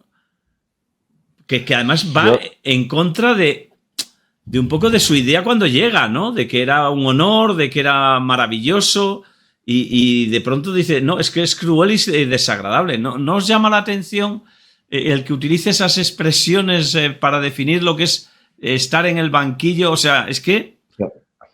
No, ¿sabes lo que me da la impresión a mí de lo que pasa? Y no sé si coincidís. Que en realidad él a la prensa es imposible que no la conozca. Ha estado muchos años. Él sabe cómo es la prensa, cuándo te va a dar palo, cuándo te va a dar zanahoria. Yo creo que en realidad él está dolido con la dirigencia. Él está dolido con el club, pero no lo puede exteriorizar. O sea, creo que a él le gustaría sacar sapos y culebras por su boca contra la directiva, con Laporta, con la planificación y demás. Y como no puede, está tirando, desviando la atención con el empedrado y con los elementos externos. Pero a mí me da la impresión de que es más profundo y que él el dolor, o sea, la herida le sangra por lo que le está pasando en su casa, a la que tanto dio. Yo es un poco la sensación, porque es que no te puedes creer, o sea, es eso que estás diciendo, Siro, es que ser entrenador del Barça nunca puede ser cruel y desagradable y sabes a lo que te vas a enfrentar. O sea, sabes cómo es la crítica periodística, ¿no? Sobre todo que te importe tanto lo que digan de ti, ¿no? Eso es un mal asunto. Pero vamos, para cualquiera que tenga algo de mínimamente de relevancia pública, ¿no? Tienes que, como Del Bosque tenía un dicho, no mires a los lados, ¿no? Mira de frente, te marcas tu objetivo y vas a por él y permanentemente vas a tener ruido alrededor. Pero si dedicas mucha energía a ese ruido, bueno, pues seguramente no la vas a tener para focalizarla bien en tu trabajo. Yo creo que él llegaba a su trabajo muy desgastado ya, muy sin energía, ¿no? O sin energía buena, ¿no? Yo recuerdo mucho la última época de Javier Clemente, en la que algún jugador me decía, en el vestuario habla más de vosotros que de los rivales o de las jugadas. Y me decía, ya está superado. Quiero decirte, tú tienes que dedicar la energía a lo que la tienes que dedicar, ¿no? Y yo creo que él estaba mirando siempre para los costados, lo que dice uno, lo que dice otro, lo que decide la directiva, lo que no decide. Que probablemente estás algo enojado con la directiva. Bueno, también Ancelotti tiene fases en las que envía algún mensajito y seguramente sabe que desde la cúpula no han hablado bien de él después de algún partido o algo, porque en el Madrid también sucede. Pero bueno, pero eso no le varía. Realmente no le hace perder el equilibrio, ¿no? Yo creo que hay una adaptación a ser entrenador y a ser entrenador de equipo grande a la que has de saber si estás capacitado para hacerlo, ¿no? Es que además, Orfeo, hay una cosa que él dice. Xavi Ernesto Siro ha suspendido. Yo recuerdo cuando, por ejemplo, en nuestros comentarios o en nuestras opiniones en las webs empezaron a abrir los comentarios de la gente que podía opinar. Claro, recuerdo una vez que mi hija me llamó diciendo que me estaban insultando. Dije, bueno, pues oye, pues deja a la gente que opine. Quiero decir, si tú no te adaptas a eso, claro, no puedes dedicarte a esto, quiero decir, o ni siquiera a nuestro trabajo. Pues imagínate al de entrenador, del Barça o del Madrid. Es decir, tienes que tener un poco de swing y convivir un poco con esto. Y como tú has dicho, Nacho, antes, el rostro de Xavi te demostraba que era un entrenador rígido, sin movilidad, sin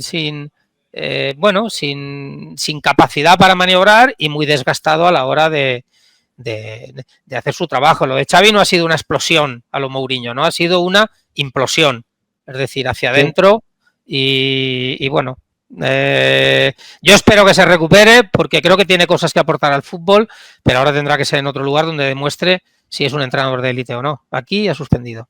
¿Sabes lo que le dije yo a mi madre, Orfeo, cuando me dijo igual, que leía los comentarios de Twitter y que estaba asustada? Cuando leía los deja, no te metas en Twitter, mamá, o sea, no leas, no mires los comentarios, o sea, directamente. Dije, deja a la gente que se exprese, no lo leas porque esa crítica siempre vas a estar sometido, pero claro, no sé, es un poco infantiloide, ¿no? Pensar que no te va a caer la del pulpo cuando entrenes al Fútbol Club Barcelona. Claro. No sé, estoy pensando en Zidane. O sea, a Zidane le ponían a caldo ganando 3 Champions de manera consecutiva. Que si era un alineador, que si era un mero gestor, que si todo lo hacían los futbolistas, que... Claro, es que si no asumes eso, es que... Claro. No es que es lo que yo vengo diciendo. Que es que yo tengo dudas de que Xavi, fuera del Barcelona, o fuera de un grandísimo equipo y aún teniendo un grandísimo equipo, vaya a convertirse en un entrenador de élite. O sea, es que tengo dudas. Porque claro, cuando él dice, es que no me reconocen, es que eso le ha pasado a todos los entrenadores, que yo ponía el ejemplo cuando estaba escuchando la rueda de prensa hoy de Xavi, al empezar el programa, yo decía, escúchame, que es que Ancelotti gana la 10ª, que llevábamos años el madridismo esperándola, y al año siguiente le caían palos todos los días. Y al año siguiente el club lo echa y decían que es que era un vago, que no trabajaba el equipo, que no sé qué, o sea, tuvo que escuchar de todo. Y había ganado la Champions el año anterior. Entonces dices, Xavi, si tú, el motivo que das, es que el motivo que ha dado para irse es que no se le reconocen las cosas. O sea, es que es el motivo principal y hoy se ha reafirmado durante toda la rueda de prensa de que él se va porque no le reconocen las cosas. Porque lo critican y porque no le reconocen las cosas. Chico, entonces no estás preparado. Imagínate cuando vaya a entrenar al Cádiz o al Villarreal y le empiecen a caer las derrotas y le empiecen a caer las hostias. O sea, es que y no tenga la protección que ha tenido de la prensa de Barcelona e incluso del aficionado. Que es que el aficionado, el primer día que protesta es el otro día en el descanso, con los pitos. Sí. Ah, no.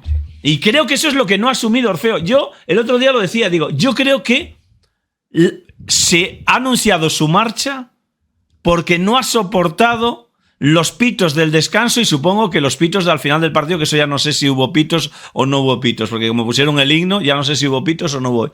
Pero digo, es que a la primera que le han caído los palos, se ha ido. Sí, porque la directiva ya te digo yo que no lo iba a sustituir, por lo menos hasta final de temporada. Es decir, esta temporada iban a tirar con él, salvo que se hubiera producido, yo que sé, un descalabro absoluto en la Liga que pudiera poner o comprometer la plaza de Champions. Que cuidado, porque con la marcha que lleva el Girona podemos seguir hablando de un candidato al título, pero lo que lo veo casi con toda seguridad es candidato a ocupar una de las plazas de Champions, ¿no?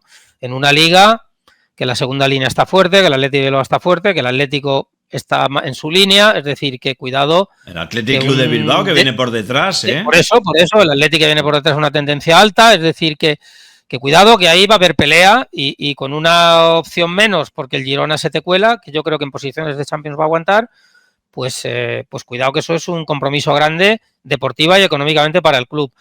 Yo creo que quizás, fíjate lo que te digo, ahora que se ha liberado esa presión de decir yo ya no sigo, a lo mejor ahora tácticamente tome algunas decisiones más de riesgo o intente hacer cosas que antes se sentía un poco más encorsetado. Bueno, lo vamos a ver.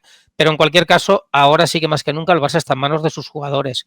Porque cuando tú sabes que un entrenador ha tirado la toalla y no va a seguir, ahora claramente el Barça va a estar donde sus jugadores, hasta donde sus jugadores quieran llegar. Él puede estar más suelto para acertar más o menos en algunas decisiones o cambios o en algún planteamiento. Eso puede ser, pero claramente está en manos de los futbolistas y eso es una moneda al aire, ¿eh? Eso es un riesgo altísimo. El Madrid ganó una Copa de Europa, la 7ª, con un entrenador que ya se sabía que no iba a continuar y que estaba en colapso y con la autogestión ganó una Copa de Europa que bueno, es la Copa de Europa de la vuelta del Madrid a la gran élite europea, ¿no? Para mí la más importante de todas las del segundo ciclo. Pero tenía un grupo y una plantilla con mucho liderazgo interno, ¿no? Fernando Hierro el primero, el propio Mijatovic, es decir, tenía jugadores muy curtidos y que tenían muy claro su objetivo. El Barça no tiene ese tipo de plantilla ahora. Tiene una plantilla con calidad suelta, pero no con jugadores de todos a una.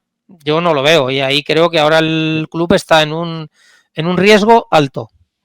Es que en el Real Madrid, Orfeo, hemos visto varios ejemplos de esto, porque no solamente lo vimos con la séptima, con la 8ª, si no me equivoco, el Madrid hasta creo que quedó quinto, o sea, quedaba fuera de puestos de Champions y lo que le mete en la Champions es ganarla precisamente. Es decir, ha sabido jugar bien con esa dicotomía de bueno, el Real Madrid siempre ha creído mucho en sí mismo en Europa y decir, oye, mira, en la Liga podemos estar horribles, pero tenemos esa capacidad de ese clic de darle la vuelta, pero tenemos que sumarle al Barça que el Barça no ha hecho ese clic positivo todavía en Champions después de Roma, después de Liverpool, después de todos esos desastres. Este año, digamos, que ha dado ese paso al frente clasificándose para los octavos de final. Pero yo voy un poquito más allá con lo de Xavi. ¿Vosotros estáis totalmente convencidos de que acaba la temporada? ¿De que llega el 30 de junio? Es que un descalabro en octavos de final con el Nápoles o 2 derrotas muy dolorosas continuadas en el Campeonato Nacional de Liga, no sé, recibiendo otra vez una manita o que te metan 4, sinceramente, yo no tengo tan claro que Xavi Hernández las tenga todas consigo para acabar el 30 de junio. Mira, Nacho, yo creo que eso lo va a marcar más la Liga que la eliminatoria de Champions. Yo creo que si el Nápoles lo echa, bueno, pues lo ha echado y continúas. Otra cosa es que tengas 2 derrotas seguidas y el club empiece a ver en compromiso eso que hemos hablado, la plaza de Champions. Porque cuidado que en la situación económica en la que estás, no meterte en la Champions, cuidado que eso sí ya es un agujero. No meterte en la Champions, no meterte en la Supercopa. Un agujero negro. Te quedas fuera ya definitivamente, aunque ya lo tiene muy difícil igualmente, del Mundial de Clubes, que eso de otro, es que estamos igual hablando de más de 100 millones de euros, lo que puede significar todo esto, ¿eh? Claro, si ese caso se diera, yo creo que ahí la bala sí que sería Rafa Márquez, porque está en el filial y porque no te cuesta mucho dinero, pero sí creo que eso lo va a definir un poco la Liga. Creo que lo va a definir la Liga. Más allá de que el Nápoles te eche en octavos, pues bueno, porque tampoco el Barça cuenta que el equipo llegue a mucho más en la Champions. Tal como están las cosas ahora, ¿eh? Entonces creo que eso, que el devenir ese lo va a marcar más la situación de riesgo en la que puede entrar el equipo en la Liga. Oye, y llegados aquí, que yo lo vengo pensando desde el sábado, él dice que toma la decisión por su barcelonismo de continuar hasta el 30 de junio. Me da la sensación de que no es lo mejor para el Barça el que Xavi siga hasta el 30 de junio. O sea, yo creo que oye, si tú has perdido la ilusión, si tú no asumes pues la presión de la crítica de los medios de comunicación, la falta de reconocimiento, yo creo que lo mejor para el Barça no es seguir hasta el 30 de junio. Yo creo que lo mejor es decir, oye, hasta aquí hemos llegado y a partir de ahí pues que se busque un nuevo entrenador, porque dice, no, es que igual el equipo así reacciona. Dinero, ¿no? Panoja, Sirín, que le ha renovado hace 10 minutos. Que le ha renovado hace 10 minutos. Da igual. Y si te lo cargas, tienes que poner la panojita encima de la mesa. Ya, pero para la panoja la vas a tener que poner igual hasta el 30 de junio. O sea, y yo no digo que evidentemente que la panoja la va a poner el Barça.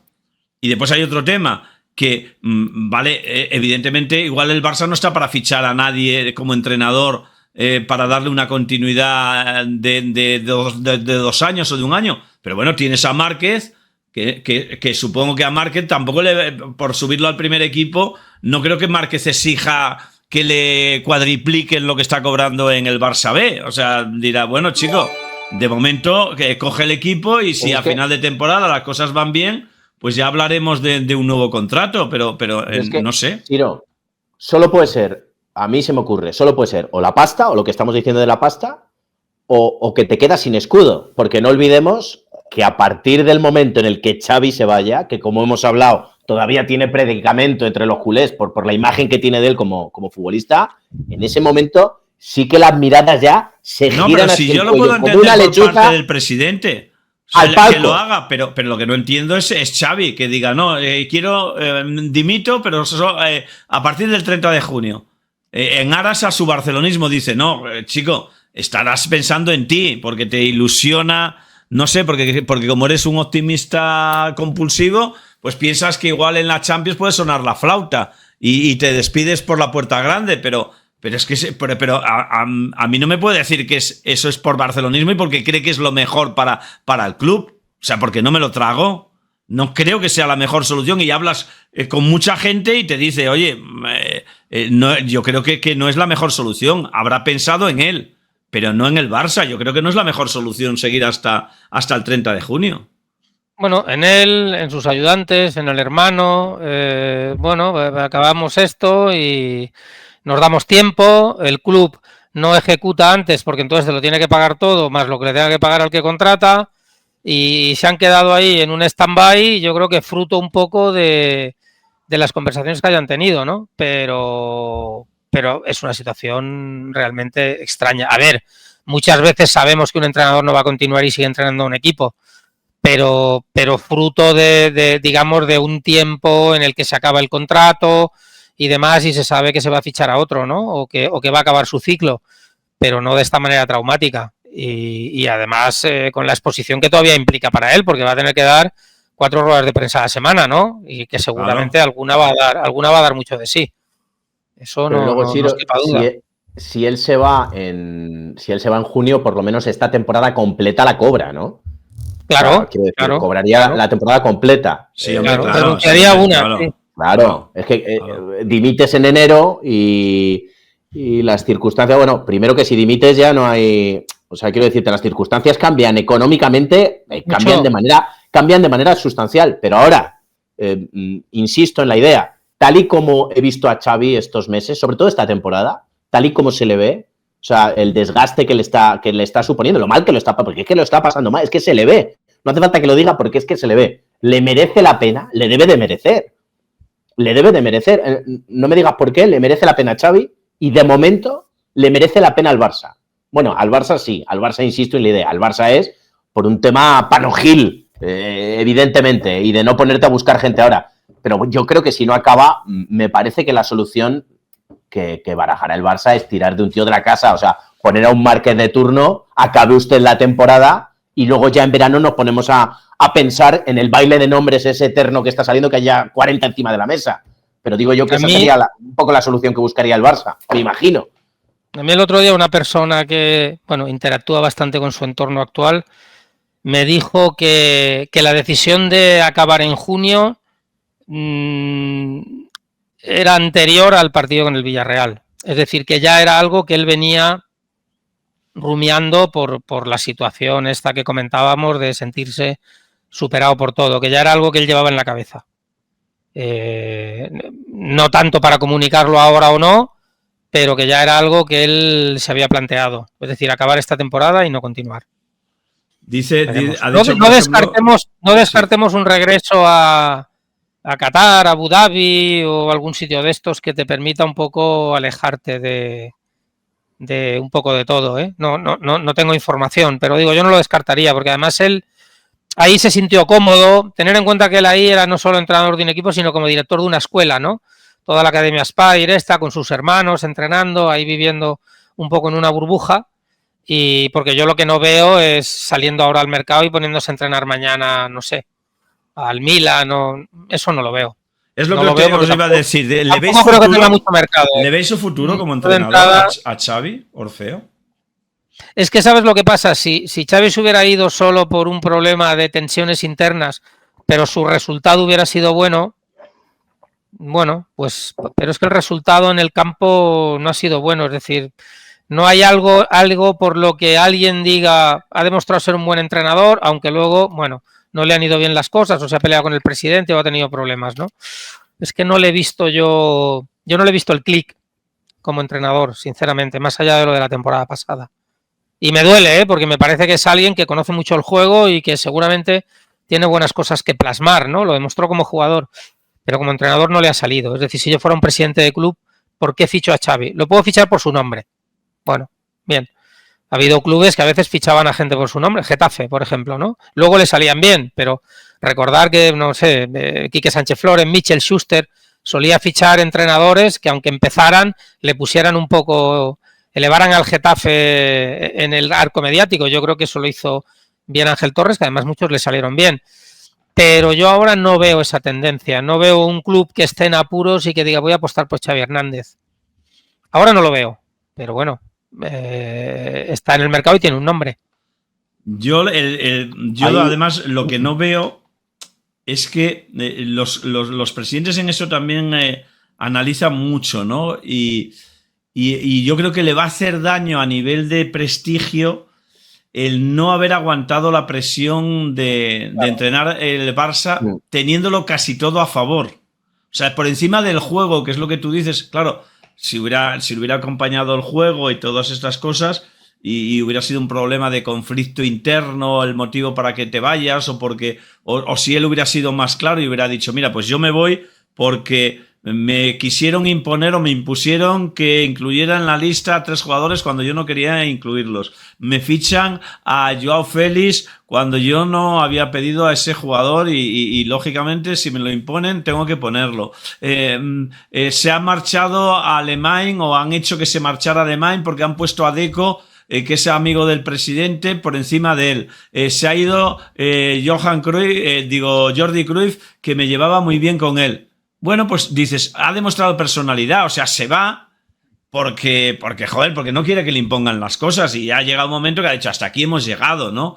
O sea, pero claro, cuando tú lo que aduces para irte es de que no te han reconocido el trabajo que has hecho, al final el presidente que te tenga que fichar dirá, joder, pues si no eso no lo aguanta en el Barcelona, esa presión, fíjate cómo lo va a aguantar en el equipo que tengo yo. O sea, que no va a tener a todos los medios de comunicación de la ciudad al lado de él, que no va a tener...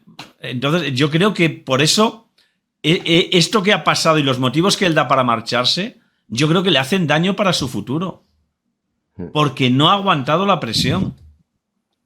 Sí, yo creo que también, seguramente en un club, como he dicho antes, que él no sienta que está en su familia, sino que está simplemente en un lugar para desempeñar un trabajo profesional, pues esas críticas no le duelan tanto y a lo mejor no le hagan tanto mella y se pueda centrar más su energía en un tipo de trabajo. No sé, se me ocurre un club como el Villarreal, por ejemplo, un club de tradición de buen fútbol, pero muy protegido, con un liderazgo muy marcado por el Fernando Roch y su hijo, es decir, muy equipo probeta, donde tú puedes hacer exclusivamente tu trabajo, no tiene mucha prensa alrededor, Villarreal es una población pequeña y en cambio juegas en élite, ¿no? Bueno, algo así, a lo mejor ahí podría hacer su trabajo, centrarse más en su trabajo, pero eso no lo sabremos hasta que alguien no haga la apuesta de contratarlo.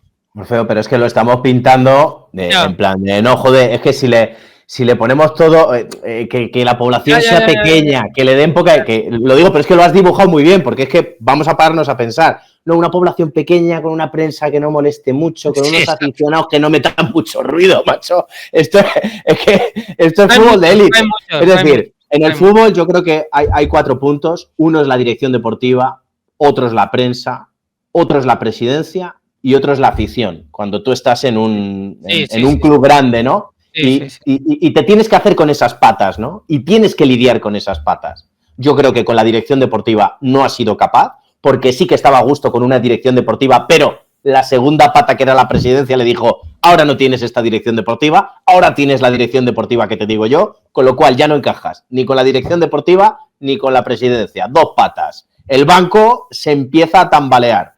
Tienes la de la afición, esa la tienes ganada, porque ha sido una leyenda y entonces están a tu favor. Pero luego tienes la de la prensa, que también te ha salido rana y que no has sido capaz de asumirla conociendo un poquito cómo va el tinglao. 3 patas de la mesa a tomar por saco. No te mantienes en pie. Y de esto, como dice Siro, pues toman nota, evidentemente, porque tu nombre te puede dar las primeras oportunidades. Pero es verdad que a Xavi la primera le ha llegado puerta grande o enfermería. Sí. Era puerta grande o enfermería. Y la cornada es de 3 trayectorias, como acabamos de dibujar o de relatar. Sí. Dice, ha hecho declaraciones Guardiola y dice, la presión que se siente en el Barcelona no es comparable con ningún otro club. Entiendo completamente a Xavi. Yo sigo diciendo, hoy lo ha dicho Xavi también, que es el equipo con más presión del mundo, que no estoy de acuerdo. Que es que venden una cosa que no es real.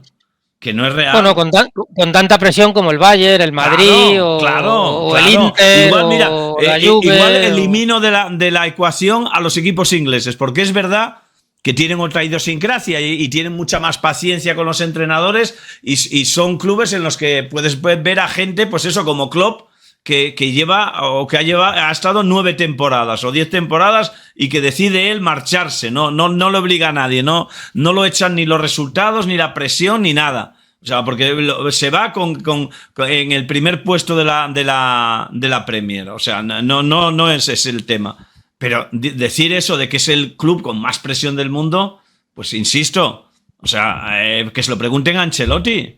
Que se lo pregunten a Ancelotti, que insisto, después de ganar la Champions, la 10ª, que llevaba, que era casi como la 7ª. O sea, porque llevaba ya años sin ganar ninguna Champions. Claro, después de ganar el Mundial de Clubes esa misma temporada, en junio lo echan. Y había ganado el Mundial de Clubes, que dice Xavi que no le reconocen la Supercopa de España. O sea, y la Supercopa de Europa, Ciro, ganó el Mundial de Clubes y la Supercopa de Europa. Y consiguió ganar 23 o 24 partidos al hilo, que sigue siendo el récord de la historia del Real Madrid. No le sirvió para nada. Nada. Lo guillotinaron y se lo cargaron. Por eso yo creo que es que decir eso es vivir en otro mundo, vivir en una realidad paralela. Perdona, Ciro, como si ahora Ancelotti queda eliminado con el Leipzig, tiene un despeño un poco en la liga y acaba tercero. Bueno, vamos. Te digo yo que a final de temporada en globo. El Madrid está buscando entrenador, por muy renovado que esté. Quiero decir, que es que eso es la ley de... Pero fijaos, Ancelotti ha entrenado al Milan, a la Juve, al Bayern, al PSG, al Chelsea. Es decir, ha trabajado siempre, como digo yo, en la aristocracia. Y con Al-Khelaifi, con Florentino, con los Agnelli, con Berlusconi. Quiero decir que está adaptadísimo a esa situación, y seguramente cuando se va a su casa, pues evidentemente comentará algún comentario de lo que le critican, de lo que no, pero está adaptado a ese paisaje. A ver, yo entiendo que Guardiola pueda decir eso, porque a Guardiola le pasa como a Xavi, el Barça es su familia. Por lo tanto, ahí sientes la presión de tu trabajo como entrenador y la de tu propia familia, que te duele más. Bien, perfecto. Para ellos el Barça será el club más difícil del mundo, y para Camacho el club más difícil del mundo será el Real Madrid. Bien, perfecto. Pero en realidad tienen una presión similar a la que tienes en cualquier otro club. El Atlético de Madrid tiene una presión de su afición impresionante. Está fiscalizando cada día el trabajo de uno, el trabajo de otro, pese a todo lo que ha conseguido Simeone hace un año, cuando todo el mundo debatiendo en las columnas y tal, si era el final del ciclo, ¿qué tal? Bueno, pues también es un club con mucha presión de los suyos. Fíjate, Simeone, con lo que ha ganado, con lo que ha hecho en el Atlético de Madrid, que es el entrenador que ha cambiado la historia, ha devuelto la historia al Atlético de Madrid, pero una historia que quizás no se recordaba desde los años 70. O sea, no se recordaba desde los años 70 una continuidad en el éxito y en ser protagonista y ser uno de los grandes de Europa. O sea, eso desde los años 70 no lo había pasado al Atlético de Madrid. Y a Simeone se le han dado hostias, se le siguen dando hostias y se le seguirán dando hostias todos los días. O el Sevilla, otro club con una presión de su afición y debate continuo y demás. Por eso te digo lo de Xavi, que creo que a mí en ese sentido me ha decepcionado. Porque yo pensaba que era un tío que precisamente llegaba al Barça porque conocía la casa y iba a asumir todo lo que rodea al Barcelona. Y cuando, insisto, o sea, es el entrenador más protegido en su llegada, mucho más que Luis Enrique, que Guardiola, que muchísima gente. Es que Xavi era el Mesías, era la chavineta, era sin jugar bien a fútbol. El año pasado la gente les decía, bueno, hay que tener paciencia. Llegó a estar el Madrid a 5 puntos nada más empezar la temporada. Y la gente seguía diciendo que no, que había que tener paciencia con Xavi y tal, y que al final ganó la Liga. Dices, hombre, que tú te rajes a la que ha habido los primeros silbidos en el Camp Nou, demuestras poca personalidad y para entrenar en la élite, porque de estas vas a conocer bastantes más, ¿no? Y si no asumes esto, pues lo vas a tener complicado. Y yo creo, Ciro, que ya no hay que irse a Guardiola y a Luis Enrique. No hace falta que nos vayamos tan atrás. O sea, vámonos al último lustro del FC Barcelona, empezando por Valverde. Valverde ganó 2 ligas con 2 puntajes más que interesantes y se lo cargan por un mal partido en la Supercopa. Es verdad que tras 2 descalabros importantes europeos que le hicieron mella. Pero le caía la del Pulpo ganando ligas, ¿eh? Ganando ligas, bueno, le caía la del Pulpo. Ya no quiero acordarme de Van Gaal. No, lo de Van Gaal tremendo. Pero es que luego te vas a Setién. Hace falta que os recuerde el impasse Setién en pleno COVID. Mejor no lo recordemos porque aquello acabó como el Rosario de la Aurora. Pero es que luego nos vamos a Koeman. Nacho, otro que luego nos vamos a Koeman. Perdona, Orfeo. Digo, no, Setién, otro que llegó en plan buenista y queriendo ser amigo de Messi y amigo de Piqué y amigo de todos. En fin, y luego acabó la cosa como acabó. tenía que pedir permiso para meterse en los grupitos de la charla. Chavales, perdón, estoy aquí, gente. O sea, aquello fue absolutamente lamentable. Y yo lo siento porque el hombre se ve que le gustaban los principios culés, pero luego no hay nada como probar de aquella fruta que tanto deseabas para darte de bruces contra la realidad. Pero sí, en la línea de lo que decía Siro, comparando con los 4 últimos entrenadores del Fútbol Club Barcelona, con el que más paciencia, con el que más cariño, con el que más manga ancha, con el que más suavidad se ha tenido, es sin duda con Xavi. Por eso sorprende todo esto, ¿no? O sea, comprando, como decíamos al inicio de la tertulia, que el nivel de presión en el Barça es alto y tanto, joder, es súper élite del fútbol. O sea, en el Barça, en el Madrid, vas a tenerla a lo bestia, pero comparándolo con este último lustro, pues ha sido el que ha tenido el viento más a favor para que el velero, no sé, alcanzara velocidad de crucero, por así decirlo. Oye, ya va la última que os despido ya. ¿Y ahora qué? O sea, ¿para dónde tendría que ir el camino del Barça?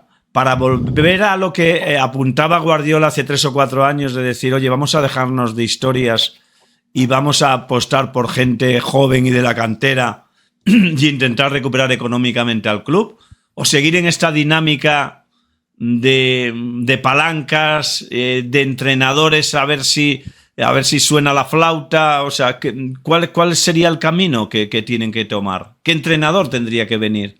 ¿Qué apuesta habría que hacer?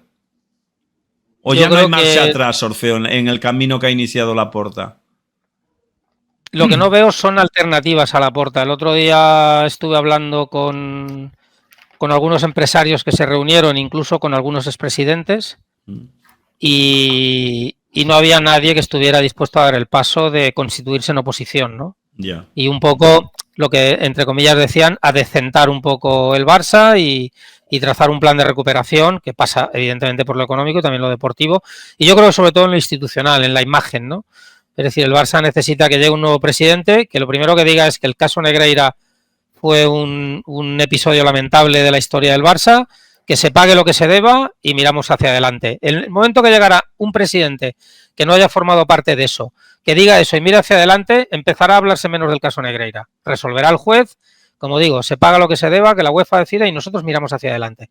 Y reconstruimos el club moralmente, económicamente, institucionalmente.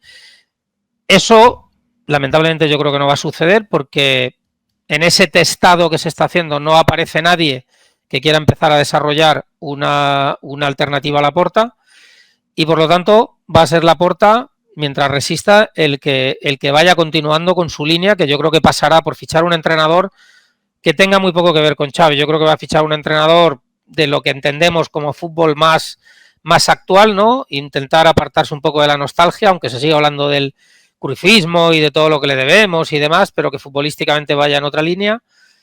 Y el tema es cuánto dinero tendrá para afrontar esa operación, ¿no? Si querrá intentar apostar, pues, por un entrenador emergente, por ejemplo, como un Michel del Girona o alguien que esté apareciendo, o Imanol o algún perfil de estos que diga, bueno, vamos a probar con alguien de aquí, porque yo creo que a las opciones tipo Klopp o tipo Tuchel o esas... Bueno, hablaban de Cervi, que Cervi ayer el Marca en portada ponía que parecía que había cierto interés en Cervi, que es un entrenador muy de la doctrina o de las ideas de guardiolistas y tal. Bueno, no sé, pero claro. Monedas al aire, ¿no? Guardiola dijo que quién quiere venir.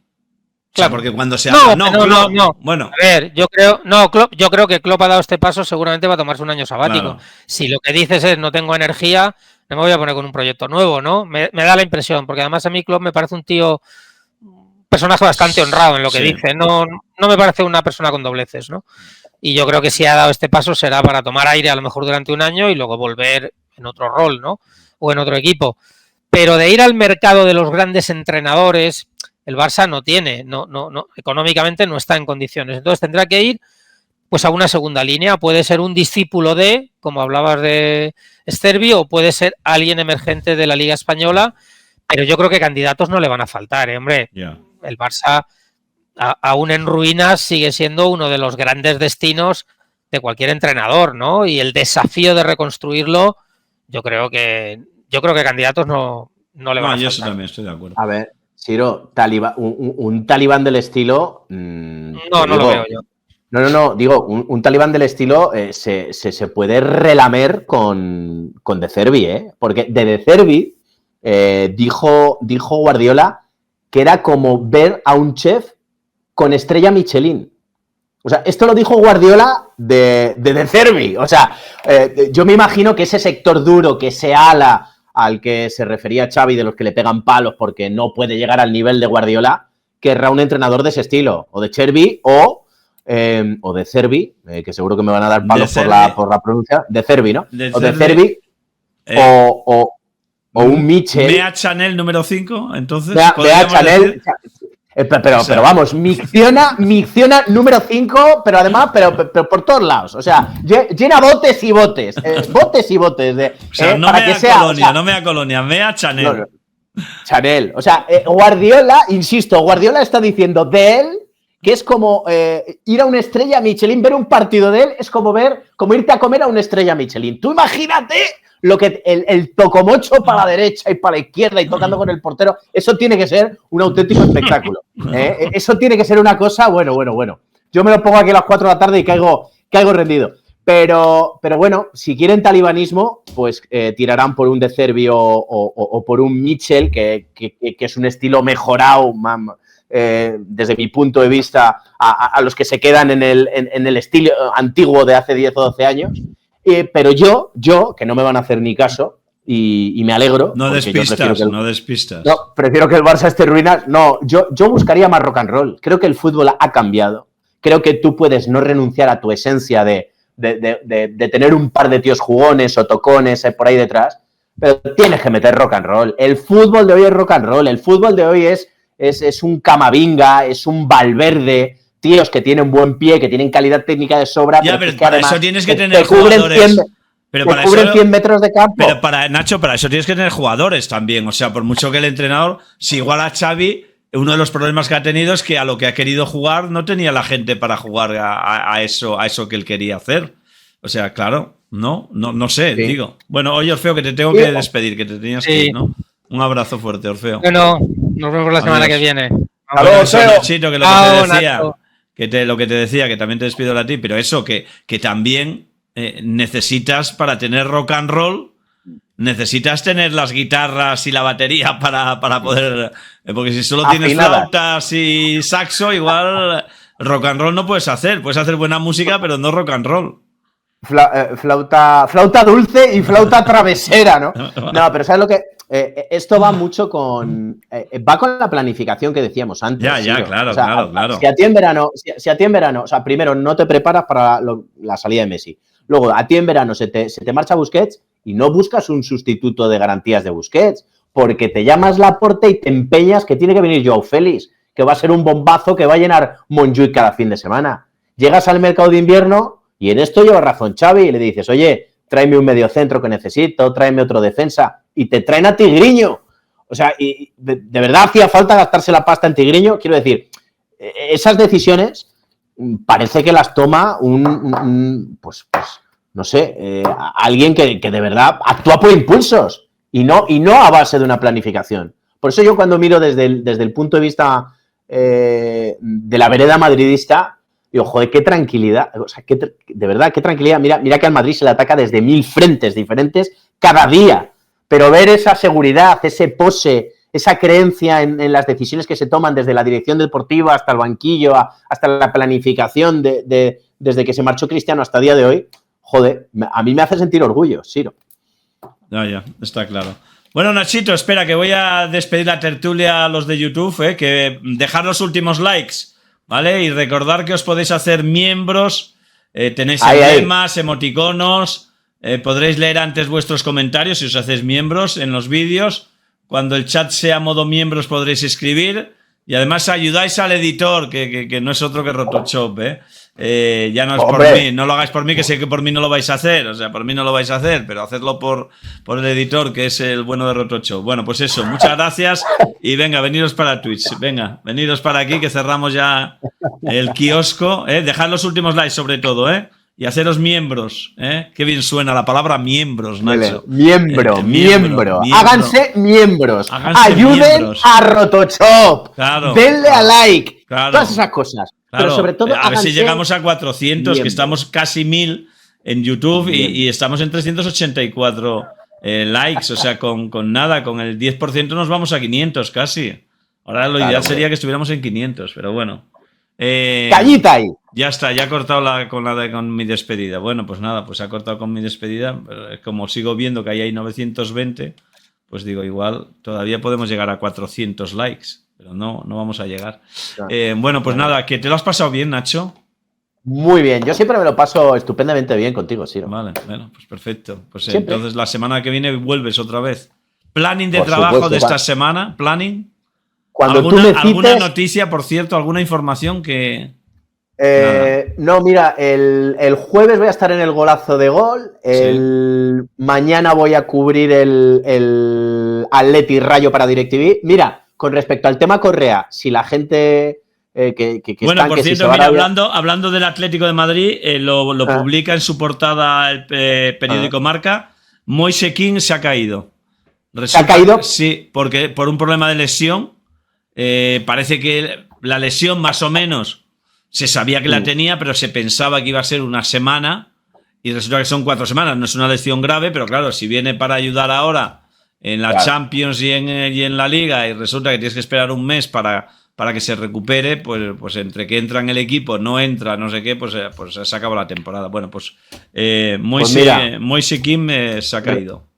Relacionado con esto y con el ataque del Atlético de Madrid y con el futuro de Correa, que sabéis que estaba en el aire, que si se iba a Arabia, que si no se va a Arabia, que bueno, todavía se sigue hablando porque me parece que quedan unas horas para que cierre el mercado árabe. Yo el otro día le pregunté directamente al Cholo Simeone, que al principio se me quiso salir por la tangente cuando le hice la entrevista para DirecTV Sports, que sabes que tenemos los derechos, ¿no? Y luego le repregunté y le dije, ya, mister, está muy bien todo lo que me ha contado, pero a usted, su olfato, ¿qué le dice? Y me miró seriamente y me dijo que Correa se queda. Y me echó una sonrisita. O sea así que me da la impresión de que... Bueno, me decían que es que el problema es que los árabes solo daban 10 millones de euros y el Atlético de Madrid dice que por 10 millones de euros que no, que se queda. O sea, y me parece bien, ¿eh? O sea, en 10 millones de euros no te van a sacar de nada y al final dices, oye, pues me quedo con Correa y ficho a otro. Mira, han fichado también, me lo apuntan aquí, también lo había visto en Marca, a Gabriel Paulista. Bueno, es un puesto que en el puesto de central, primero que están teniendo muchos problemas de lesiones y después que el mejor Savic, ya lo hemos visto, y Jiménez pues un día está y 2 no. Entonces, se ha vuelto a lesionar. Claro, por eso te digo. Claro. No, y Bitzel no vino para ser central, que muchas veces está siendo central, pero vino para ser mediocentro, con lo cual se han acabado... por cierto, sabes que si el Madrid le fichara a un futbolista al Valencia en medio de la temporada, estaría ardiendo Troya, ¿no? Supongo que... Manifestándose por la calle, pero tranquilo que no va a pasar. Imagínate. Oye, por cierto, te doy que pensar... Qué curioso que se hayan destapado el tema de los audios ahora, que además, ¿dónde se destapan? ¿No? Yo insisto, que no es una crítica a Gerard, que yo me saco el sombrero, ojalá me los hubieran filtrado a mí todos los audios de toda la liga. Pero claro, no deja de ser curioso que se destapen ahora, cuando Laporta y Xavi hablaban de que la liga estaba peligrosamente, ¿no?, preparada para que la gane un equipo, y después que ahora saquen también una filtración que después unas imágenes que después ha despedido, ha salido el Comité Técnico de Árbitros diciendo que no están, que no se atienen a la realidad de lo que realmente dice De Soto Grado, ¿no? En eso de que parece que por las imágenes de DAZN, curiosamente un canal que en el aspecto futbolístico lo gestiona un chico que se llama Quim Domènech, que parece que creo que era del Barça, no sé, igual ha cambiado, igual le ha pasado como a su jefe. ligeramente. Su jefe era del Español y ahora es de no sabemos de quién, del Barça, dice él y tal. Pero que no deja, no sé si te llama la atención esto, ¿no? De que salgan estas cosas en estas últimas semanas, ¿no? ¿Y dónde salen, llaman, además? A ver, tú date cuenta que las filtraciones de los audios de los partidos no es que le pasen un trozo, es que son partidos enteros. O sea, partidos absolutamente completos. No, todos. Y de toda la temporada. Y todos. Y de toda la temporada, y yo creo que de temporadas anteriores. O sea, tenemos una colección. Y estoy contigo, vaya por delante. O sea, felicitaciones. Como periodista, ayer a Romero, o sea, chapó. Ahora, vamos. Es verdad que es curioso que todas las filtraciones, o sea, si nos ponemos a pensar, o todos los subtítulos, todo lo que sale va dirigido enmerdar al Real Madrid, o tratar de enmerdar al Real Madrid y tratar que los del Barça no parezcan tan malos. ¿A qué me lleva a pensar a mí a todo esto? Que el personal está nerviosísimo. O sea, que el tema Negreira yo creo que está avanzando implacable en el sentido... ya sabemos lo primero, el reconocimiento de los 8 kilos, que eso es la mayor gravedad, esto lo reconoce el Barça, que esto hay mucha gente del Barça que no sé si no quiere entenderlo, se le pagó 8 millones de euros durante casi 20 años al número 2 del CTA y eso está reconocido por el Barça y está reconocido por el propio Negreira. Pero luego yo creo que la investigación judicial, ¿no? Que la investigación judicial no está buscando un papelito que diga comprar el Mallorca Barça de la jornada 12 a no sé cuantitos, concepto tal, en el banco, no. Lo que se está tratando de demostrar es que Negreira no era un jarrón decorativo, no era un tipo que pasaba por allí, era un tipo que decidía en los ascensos y en los descensos, en las internacionalidades y en las no internacionalidades, y por tanto en las carreras y en los sueldos de los árbitros. Por cierto, hoy Tebas ha estado hablando de este tema, diciendo que efectivamente que decidía Negreira en los ascensos y en los descensos, no sé si lo has podido escuchar, y luego también ha dicho que lo del speech, lo de un speech de Sánchez Arminio en una convención de árbitros. No, ahora lo acabaremos de ver, que eso me parece que lo ha dicho en El Mundo, ¿no? En una convención de... Sí, no sé exactamente dónde lo ha dicho, pero lo he escuchado antes un tramito por la radio que lo estaban diciendo, en una convención de árbitros en Santander, donde Sánchez Arminio machacaba al Real Madrid, o sea, machacando al Real Madrid con todos los árbitros en una reunión del CTA. Entonces, quiero decir, yo creo que cada vez se están sabiendo más cosas y creo que esa investigación que ya el auto del juez instructor Aguirre deja entrever lo que se piensa dentro del mundo judicial, va en un camino que tiene nerviosa a mucha gente, a exárbitros, a directivos, a mucha gente dentro de la comunicación, a mucho personal, y me parece que están ya disparando sin saber si tiene una K-47, están a ver a quién le dan, pero creo que la gente también, Siro, pues la gente no compra discursos averiados, ¿no? O sea, la cortina de humo de la Liga adulterada le duró a Laporta 2 días después de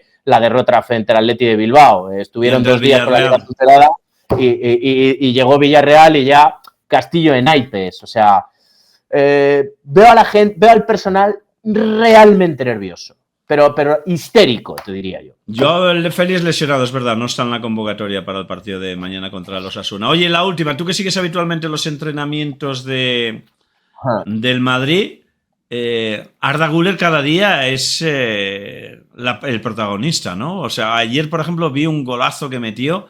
O sea, Arda Güler empieza a demostrar en los entrenamientos el por qué le va dando ya minutos a Ancelotti, ¿no?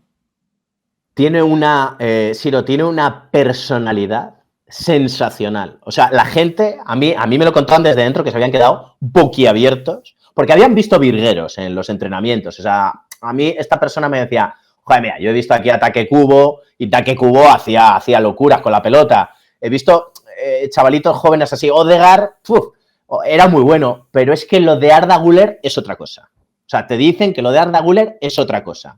Que es verdad que al principio le afectó el tema de su primera lesión, el tema este de la artroscopia, con las ganas que tenía, le minaron un poquito la moral y luego le derivó en esas otras 2 lesiones musculares. Parece absolutamente parte del pasado y sorprende a propios extraños, no solamente a cuerpo técnico, sino a los compañeros que se quedan boquiabiertos en los entrenamientos. Creo que tenemos ahí a un chaval, con muchísimas posibilidades. Ojalá le respete el físico. Están también tratando de que sea un poco más anchito, porque yo al nene lo he visto en túnel de vestuarios ya 3 o 4 veces, de cruzármelo, o sea, a mi lado, y es un fideo, fideo. Tiene que ganar masita muscular. Sí, porque es que es un fideo, es como un chaval, es como cuando llevo al niño al colegio me cruzo con chavales de 16 y de 17 que están como él, pero ya se le ve que las piernas ha ido ganando mucho, sigue siendo muy estrechito y están en ello. Bueno, pues nada, que ha sido un placer, ¿vale? Que gracias, Nachito, un abrazo fuerte. Un gustazo, Siro. Chao, Adiós, hasta luego.